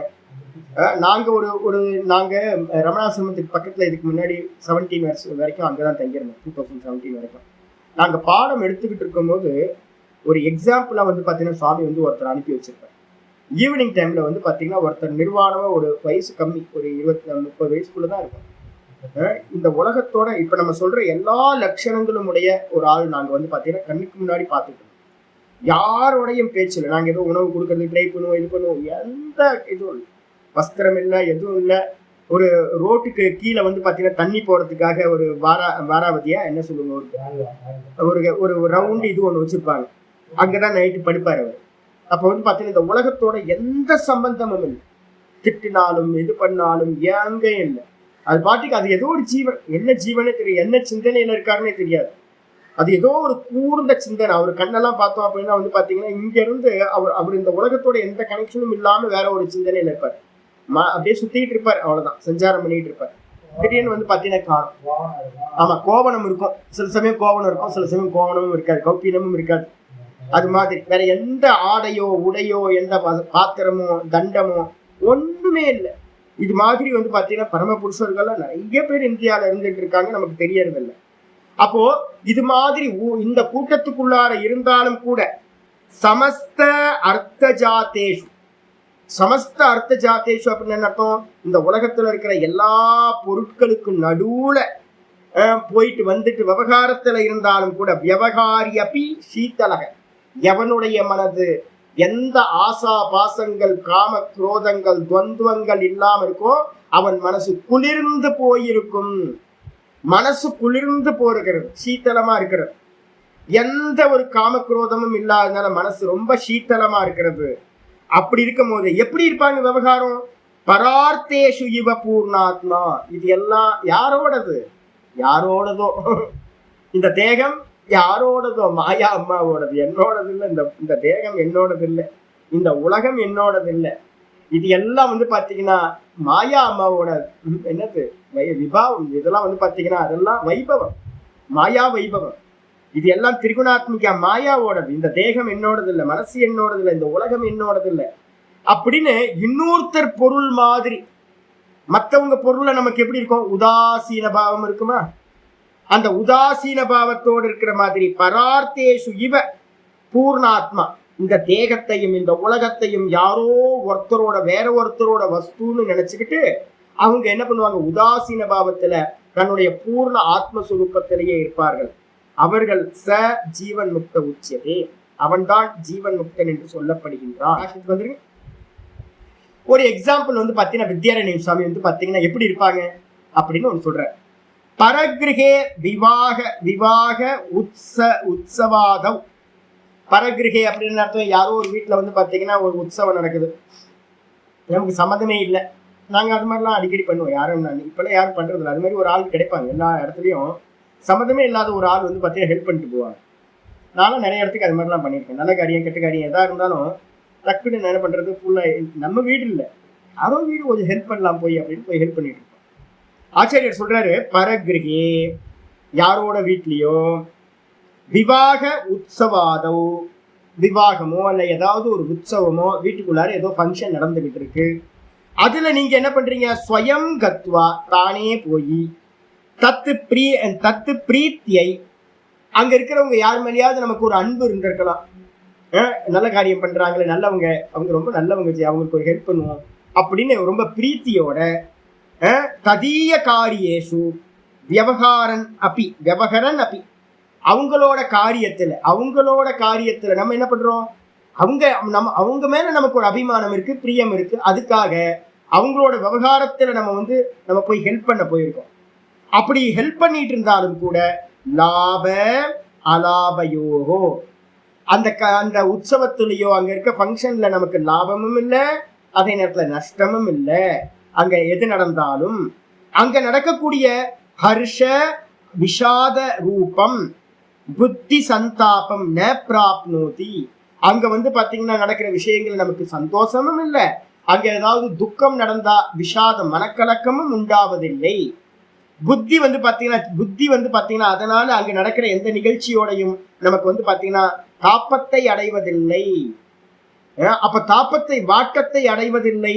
ந பிராப்னோதி யதா, எப்படியோ இது மாதிரி. இப்ப நீங்க நார்த் இந்தியாலாம் பாத்தீங்கன்னா சமஷ்டி பண்டாரான்னு ஒண்ணு சொல்லுவாங்க. எங்க பார்த்தாலும் பாத்தீங்கன்னா ரிஷிகேஷ் ஹரித்வார்ல நடக்கும். ஒரு பொது நிகழ்ச்சி நடக்கும்போது நார்த் இந்தியாவில் பார்த்தீங்கன்னா இங்கதான் ஹிருதயம் ரொம்ப கம்மிங்க. நம்ம தமிழ்நாட்டிலலாம் ரொம்ப சுருங்கி போச்சுல. கேரளா தமிழ்நாட்டில் ரொம்ப செல்ஃபிஷ், இருக்கவங்களாம் ரொம்ப செல்ஃபிஷ். நார்த் இந்தியாவில் பார்த்துட்டு இங்கே பார்க்கும்போது என்னடா இவங்க மனுஷங்கள்லாம் எப்படி இருக்காங்கன்றது. அங்கெல்லாம் பார்த்தீங்கன்னா அப்படி இல்லவே இல்லைங்க. ஒரு காரியம் நடக்குதுன்னா சம்பந்தம் இல்லாமல் நிறைய பேர் பார்த்தீங்கன்னா பங்கெடுத்துப்பாங்க, உள்ள வந்துருவாங்க, இன்வால்வ் ஆகி அதை பண்றேன் இதை பண்றேன்னு. நம்ம பார்த்தீங்கன்னா நம்ம கூட்டம்னு ரொம்ப ஒரு குறுக்கின வட்டத்துக்குள்ளார வந்தாச்சு இங்க இருக்கவங்கலாம். அங்கெல்லாம் அப்படி இல்லவே இல்லை. நான் இப்போ பார்த்தீங்கன்னா நார்த் இந்தியா போறேன், எங்கேயாவது ஏதாவது ஹெல்ப் பண்ண வேண்டியிருக்குன்னா எங்க வேணாலும் இறங்கி நான் ஹெல்ப் பண்ண முடியும், அவங்களுக்கு அலோவ் பண்ணுவாங்க. இப்போ நாங்கள் அமர்நாத் யாத்திரை போறோம்னு வச்சுக்கோங்க. அமர்நாத் யாத்திரையில நான் யாருக்காவது சேவை பண்ணணும் அப்படின்னா எங்க வேணாலும் இறங்கி எனக்கு குக் பண்ண தெரியுங்க அப்படின்னு நான் என்ன பண்ணலாம், உள்ள இறங்கி தூள் கிளப்பலாம், நல்லா அலோவ் பண்ணுவாங்க. எங்க வேணாலும் யார் இடத்துல வேணாலும் எங்க வேணாலும் போக முடியும் என்னால. அப்போ என்னென்ன அலோவ் பண்ணுவாங்க. அது மாதிரி நிறைய பேர் பண்ணுவாங்க நார்த் இந்தியாவில். நான் பார்த்துருக்கேன், நான் பண்ணியிருக்கேன், நிறைய பேர் பண்றதை பார்த்துருக்கேன் எல்லா இடத்துலையும். அப்படி பண்ணும் போது அங்க அவங்களோட லாப நஷ்டம் நமக்கு தெரியாது, அவங்களோட மகிழ்ச்சியோ அவங்களோட துக்கமோ நமக்கு தெரியாது. அது நம்மளுடைய மனசை பாதிக்கிறதே இல்லை. நம்ம பார்ட்ட மட்டும் நம்ம பண்ணிட்டு யாரோட கல்யாணம் யாரோட உற்சவம் அப்படின்னு நம்ம எப்படி வருவோமோ அதே மாதிரி யதா ததா, அது போலவே ஏவம் அயம் ஜீவன் முக்தக, இதே மாதிரி தான் ஜீவன் முக்தனும் எப்படி இருப்பான், இந்த உலகத்துக்கு விருந்தாளி மாதிரி இருப்பான், கெஸ்ட் மாதிரி இருப்பான். கெஸ்ட் எப்படி இருப்பானோ அதே மாதிரி இந்த உலகத்துக்கு பாத்தீங்கன்னா எனக்கு இந்த உலகத்துக்கும் சம்பந்தம் இல்லை, ஏதோ நடக்கட்டும், யாரோட உலகம், அம்மாவோட உலகம் நடந்துட்டு போட்டோம், மாயா அம்மாவோட உலகம். இந்த தேகம் யாரோட தேகமோ, இந்த தேகத்துக்கு எது நடந்தா எனக்கு என்ன வந்துச்சு, இது என்னோட தேகம் இல்லை, இந்த தேகம் என்னோடது இல்லை, இந்த உலகம் என்னோடது இல்லை, இது எல்லாம் வேற ஒருத்தரோடது அப்படின்ற எண்ணத்துல உதாசீனவதாசீனக 14வது சாப்டர்ல படிக்க போறோம். நான் இப்ப ஏன் சொல்லலை அப்படின்னா இப்ப அந்த ஸ்லோகங்கள்லாம் நம்ம பின்னாடி படிக்க போறோம். உதாசீன பாவத்தில் இருக்கிறது. அப்ப பாத்தீங்கன்னா குணாதீத்தன் அப்படின்னு நம்ம சொல்றோம். 3 குணங்களையும் கடந்தவன் எப்படி இருப்பான், உதாசீனவதாசீனக, எல்லாத்திலையும் ஒரு உபேட்சா இருக்கும். இந்த தேகத்திலேயோ இந்த உலகத்திலேயோ எது நடந்தாலும் எந்த ஒரு பொருட்படுத்தாமல் இருப்பான். அப்படிப்பட்டவன் என்னது ஸ்வகாரிய அப்பி சீத்தலக, அந்த ஜீவன் முக்தன் எப்படி இருப்பான், தன்னோட காரியத்துல, இவனுக்கு என்ன தன்னோட காரியம் இருக்க போகுது, சாப்பிடுறது தூங்குறது தேகத்தை ரட்சணம் பண்றது, இதுலயே கூட பாத்தீங்கன்னா எப்படி இருப்பான், அதே மாதிரி இருப்பான். நான் பாத்தீங்கன்னா ஃபர்ஸ்ட் சின்ன வயசுல நான் பாத்தீங்கன்னா ரிஷிகேஷ் போயிருக்கேன். எனக்கு ரொம்ப நான் படிக்கிறேன். நான் அப்போதான் ஃப்ரெஷ்ஷாக பாத்தீங்கன்னா சாதுவாயிருக்கேன். அப்போ எனக்கு பாத்தீங்கன்னா சாண்டா கிளாஸ் மாதிரி ஒரு ஆப்போசிட்ல ஒரு ஆசிரமத்தில் ஒரு சுவாமி இருந்தார், ஆந்திரா சுவாமி. நல்ல குண்டா இருப்பார், நல்லா சிரிச்சு, நல்ல தாடி, பெரிய தாடி எல்லாம். எனக்கு அவரை பார்த்து ரொம்ப ஸ்நேகம். அவருக்கு போய் ஏதாவது சேவை பண்ணிட்டு இருப்பேன், இது பண்ணுவேன். அப்போ ஒரு நாள் நான் என்ன பண்ணேன், வா நம்ம சாப்பிட போகலாம் அப்படின்னு ஒரு இடத்துக்கு கூப்பிட்டு போனேன். அது ஒரு பண்டாரான்னு சொல்லுவாங்க, ஒரு எல்லாத்தையும் இன்வைட் பண்ணி போஜனம் கொடுக்குறாங்க, சாது பிக்ஷை கொடுத்து என்ன பண்ணுவாங்க, கொஞ்சம் தட்சணையும் கொடுப்பாங்க, நல்ல போஜனமும் இருக்கும். நான் என்ன பண்ணோம், போனோம், போய் சாப்பிட்டோம், வெளியில வந்தோம். வெளியில வந்து பார்த்தா சாமியோட செப்பலை யாரும் எடுத்துட்டு போயிட்டாங்க. செப்பல் காலம், நல்ல வெயில் காலம், சரியான வெயில். எப்படி குறைஞ்சபட்சம் வந்து பார்த்தீங்கன்னா ஒரு 2 கிலோமீட்டர் நடந்தாதான் குட்டியாக்கு வர முடியும். செப்பல், சாமியோட செப்பலை எவனோ அடிச்சுட்டு போயிட்டான். தேடி தேடி பார்த்தேன், செப்பல் காணும். எனக்கு பழைய ஆட்கள், நம்ம இங்கிருந்த போன ஆட்கள். நான் உடனே வந்து பார்த்தீங்கன்னா, எவன்டா அது செப்பலை எடுத்தது, இது பண்ணது, இதெல்லாம் வந்து தெரிய வேணாமா, என்ன சாதுக்கள் அது இதுன்னு ஷவுட் பண்ண ஆரம்பிச்சேன் பாருங்க. உடனே சாமி வந்து பார்த்தீங்கன்னா என்ன பண்ணாரு, நிப்பாட்டு என்ன கத்துற அப்படின்னாரு. ஆமா சாமி, உங்க செப்பலை எப்படி எடுத்துட்டு போகலாம், திருடனுங்க, இது மாதிரிலாம் திருடிட்டு போல, சாது வேஷம் போட்டுட்டு திருடாங்களே. நிப்பாட்டு, தப்பான பேசக்கூடாது. அண்ணன் செப்பலை தம்பி எடுத்துட்டு போயிருக்கான். நல்லா தெரிஞ்சுங்க, என்ன சப்தம் பாருங்க. அண்ணனோட செப்பலை யார் எடுத்துட்டு போவா, தம்பி வந்து பாத்தீங்கன்னா எடுத்துட்டு போயிருக்கான். எதுக்கு திட்டுற அப்படிங்க, என்ன ஞானம் பாருங்க. நமக்கு பாவம் வருமா, இது மாதிரி ஏதோ திருட்டு போச்சு, நம்ம தம்பி எடுத்துட்டு போயிட்டான், நம்ம அண்ணன் எடுத்துட்டு போயிட்டான், எதுக்கு கோவப்படு, என்னங்க பக்குவம் இது, என்ன பக்குவம் யோசிச்சு பாருங்க. ஆச்சரியமா இருக்கு. இது மாதிரிலாம் மனிதர்கள் வந்து பாத்தீங்கன்னா நீங்க பார்க்கணும் அப்படின்னா சாதுக்கள்கிட்ட பார்க்கலாம்.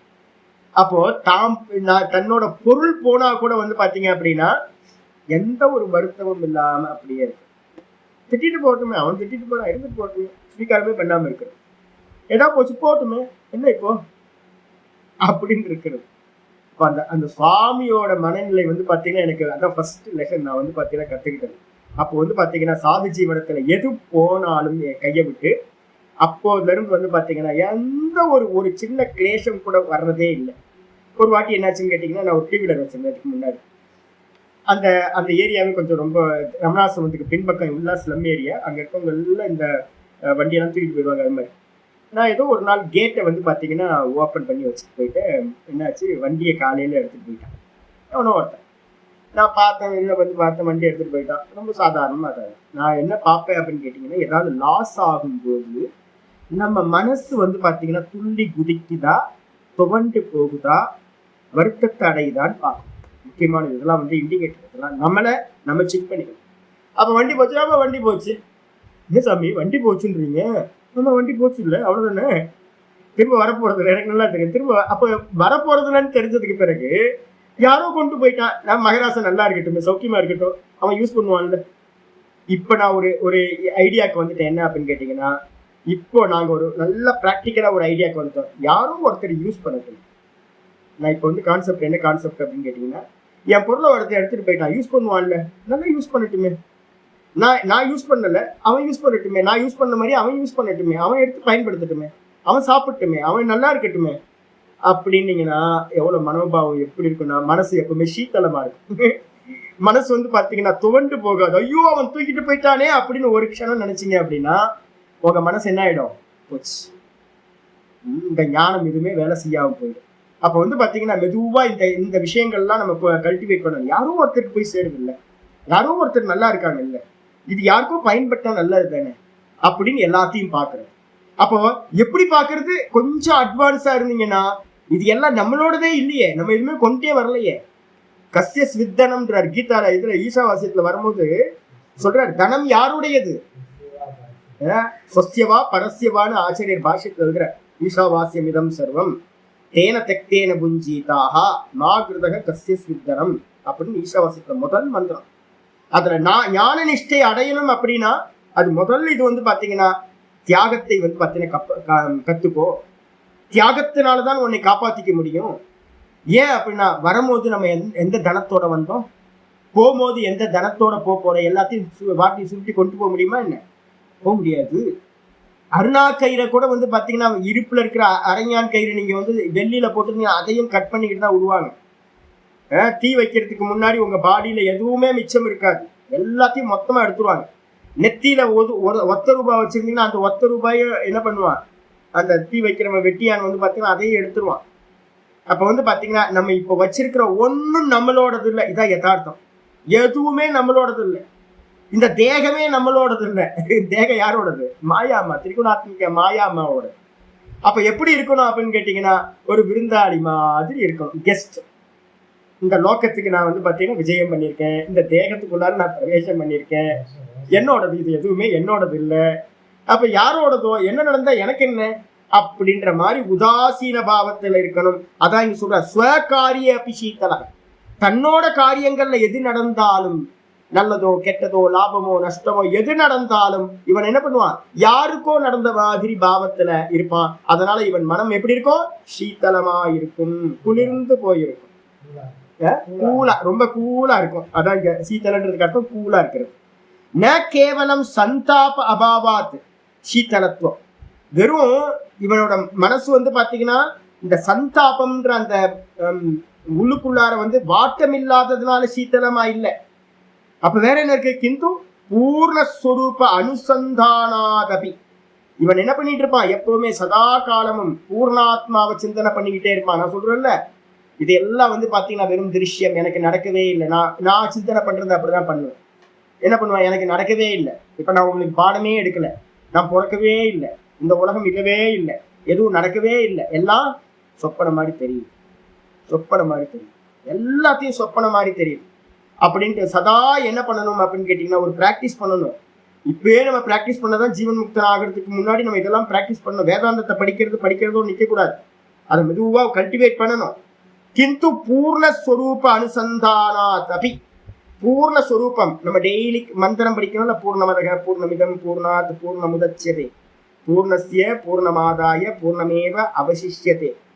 அப்ப நான் எப்படி இருக்கேன் அப்படின்னா நான் எப்பவுமே பூர்ணம். பிறக்கிறதுக்கு முன்னாடியும் பூரணம், பிறந்தோனையும் பூரணம், இப்பவும் பூரணம், எப்பவும் பூரணம். இதுக்கு மேல தேகம் வரும், தேகம் போகும், இந்த உலகம் வரும் போகும், சொத்து பத்து வரும், எல்லாம் போகும், மானம் அபமானம் வரும் போகும், நல்லது கெட்டது எல்லாம் வரும் போகும். நான் எப்பவுமே பூர்ணமா தான் இருக்கேன். அப்ப பூர்ணத்துல எந்த ஒரு குறையும் இல்லை அப்படின்னு வந்து பாத்தீங்கன்னா சிந்தனை அனுசந்தானம்னு பேரு. அந்த அனுசந்தானம் தொடர்ந்து பண்றதுனாலும் கூட என்ன ஆகும்னு கேட்டீங்கன்னா இப்பவே நமக்கு வந்து பாத்தீங்கன்னா இது நடந்து போட்டு, ஐயோ உலகத்துல இப்படி ஆயிப்போச்சு, அப்படி ஆயிப்போச்சு, இப்படி ஆயிப்போச்சு, இது நடக்கட்டும். ஏன் அப்படின்னா இது உண்மையே இல்லை. ஏதாவது உண்மையா இருந்துச்சு அப்படின்னா நம்மளை பாதிக்கும். அப்ப நம்ம என்ன பண்ணணும், மனசை வந்து பாத்தீங்கன்னா சதா காலமும் இது சொப்பனம், இது சொப்பனம்னு இருக்கிற திரஷ்டா மட்டும்தான் சத்தியம், நான் பார்ப்பவன் திரஷ்டா, நான் பூர்ணமா இருக்கேன், சச்சிதானந்தமா இருக்கேன் அப்படின்னு சதா சிந்தனை பண்ண வெளியில எது நடந்தாலும் அதுல ஒரு உதாசீன பாவத்துல நமக்கு மனசு வந்துடும். அதனால எப்பவுமே மனசு வந்து பாத்தீங்கன்னா எப்படி இருக்கும், ரொம்ப கூலா சீத்தலத்தோட இருக்கும் அப்படின்னு முடிச்சாச்சு. இது ஜீவன் முக்த லட்சணம். இதோட ஜீவன் முக்த லட்சணம்ன்ற 4வது டாபிக் வந்து பாத்தீங்கன்னா முடிந்து விட்டது. நம்ம என்ன பண்ணுவோம், நாளை மறுநாள் நடக்கிற கிளாஸ்ல 5வது டாபிக் விதேக முக்த லட்சணத்தை பத்தி நம்ம பார்க்கணும். ஜீவன் முக்த லட்சணம், விதேக முக்த லட்சணம். இனிமே விதேக முக்தன்னா யாரு, எப்படி இருப்பான் அப்படின்னு நம்ம பார்ப்போம். ஓம் பூர்ணமத பூர்ணமிதம் பூர்ணாத் பூர்ணமுதச்யதே பூர்ணஸ்ய பூர்ணமாதாய பூர்ணமேவாவசிஷ்யதே. ஓம் சாந்தி சாந்தி சாந்தி. ஹரி ஓம். ஸ்ரீ குருப்யோ நமஹ. ஹரி ஓம். நாராயண நாராயண நாராயண நாராயண. நான் என்ன பிராக்டிஸ் பண்றேன் தெரியுங்களா, எது நடந்தாலும் இருந்துட்டு போடுறது பரவாயில்ல, இருந்துட்டு போடுறது பரவாயில்லன்னு சொல்ல ஆரம்பிச்சேன். அது பார்த்தீங்கன்னா எவ்வளோ கூலாக இருக்கும் தெரியுங்களா. இப்போ நாங்கள் பூஜைக்கு போவோம். என்கிட்ட வந்து பார்த்தீங்கன்னா ஃபர்ஸ்ட் ஒருத்தனே இப்போ வந்தோடனே நம்ம மாத்தங்கியும் வித்யா பிரசாத்தும், சாமி லேட் ஆகிடுச்சு சாமி அப்படின்னாங்க. லேட் ஆகிடுச்சு, என்ன ஆக போகுது, என்ன லேட் ஆகணும், அரை மணி நேரம் லேட் ஆக போகுது, இல்லை 1 மணி நேரம், சரி இன்னைக்கு பண்ணாமே போயிடுவோம் பூஜையை, நாளைக்கு பண்ணிப்போம், என்ன நஷ்டமாக போகுது. நான் தான் கேட்பேன், நான் என்ன ஆக போகுது, ஒன்றும் ஆக போகுது, ஃப்ரீயாக இருங்க.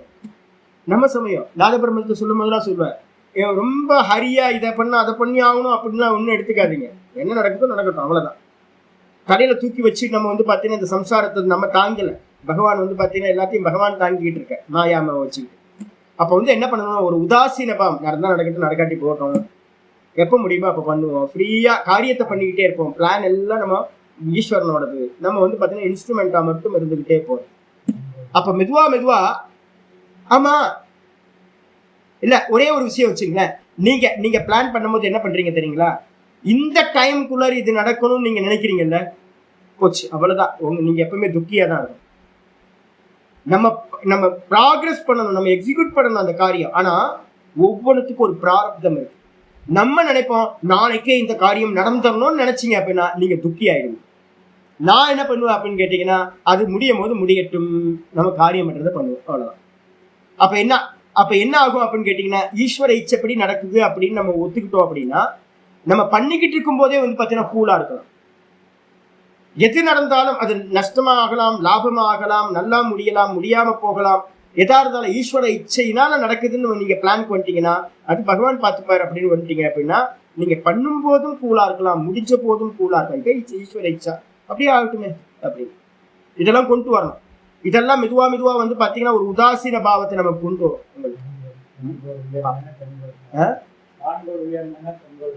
வான்கோடு உயர்ந்தால் என்ன, தென்கோடு தாழ்ந்தால் என்ன, வான்பிறைக்கு ஆவது என்ன, பட்டினத்தார் சொன்னது. வான்பிறைக்கு வந்து பாத்தீங்கன்னா எல்லாம் தர்ஷ்டா மாதிரி அது பார்த்துக்கிட்டு இருக்கு பிரகாசமா. அதுக்கு வந்து பாத்தீங்கன்னா இங்க மேலே கீழே எது நடந்தாலும் அதுக்கு வந்து பாத்தீங்கன்னா ப்ராப்ளம் இல்லவே. நம்ம ஆமா பிரகிருதி எல்லாத்தையும் பண்ணுது, மாயா எல்லாத்தையும் பண்ணுது, எல்லாம் டிராமா போயிட்டு இருக்கு. மனசுல எல்லாம் புரிஞ்சுக்கணும். இது நடக்கணும்னு நீங்க சங்கல்பம் பண்ணீங்கன்னா கண்டிப்பா துக்கத்தை அனுபவிக்கும். நீங்க ஒரு பிளான் பண்ணீங்க அப்படின்னா டைம் பவுண்ட் பண்ணவே பண்ணாதீங்க. முக்கியமானது நம்ம ஸ்வேதாஸ்வதர உபனிஷத்துல வரப்போகுது. ஆரம்பிக்கும் போதே சொல்றாரு, காலம்ன்றது வந்து பாத்தீங்கன்னா ரொம்ப மோசமானது. காலத்துக்கு நீங்க டைம் கொடுத்தீங்க அப்படின்னா, நீங்க ஒரு டைம் லிமிட் பண்ணீங்க அப்படின்னா காலம் உங்களை துக்கப்படுத்திட்டு போயிடும். அதனால வந்து பாத்தீங்கன்னா காலம் ஈஸ்வரனோட கையில இருக்கிற ஒரு ஆயுதம். நம்ம எல்லாம் துக்கி ஆகிறது இன்னைக்கு இது நடந்தாகணும் அப்படின்னா போச்சு, நல்லா துக்கப்படுங்க. இன்னைக்கு நடக்கிறது நாளைக்கு நடக்கணும், ஈஸ்வர இச்சப்படி முடியட்டும், அப்படிதான் போகும். ஹரி ஓம் ஹரி ஓம்.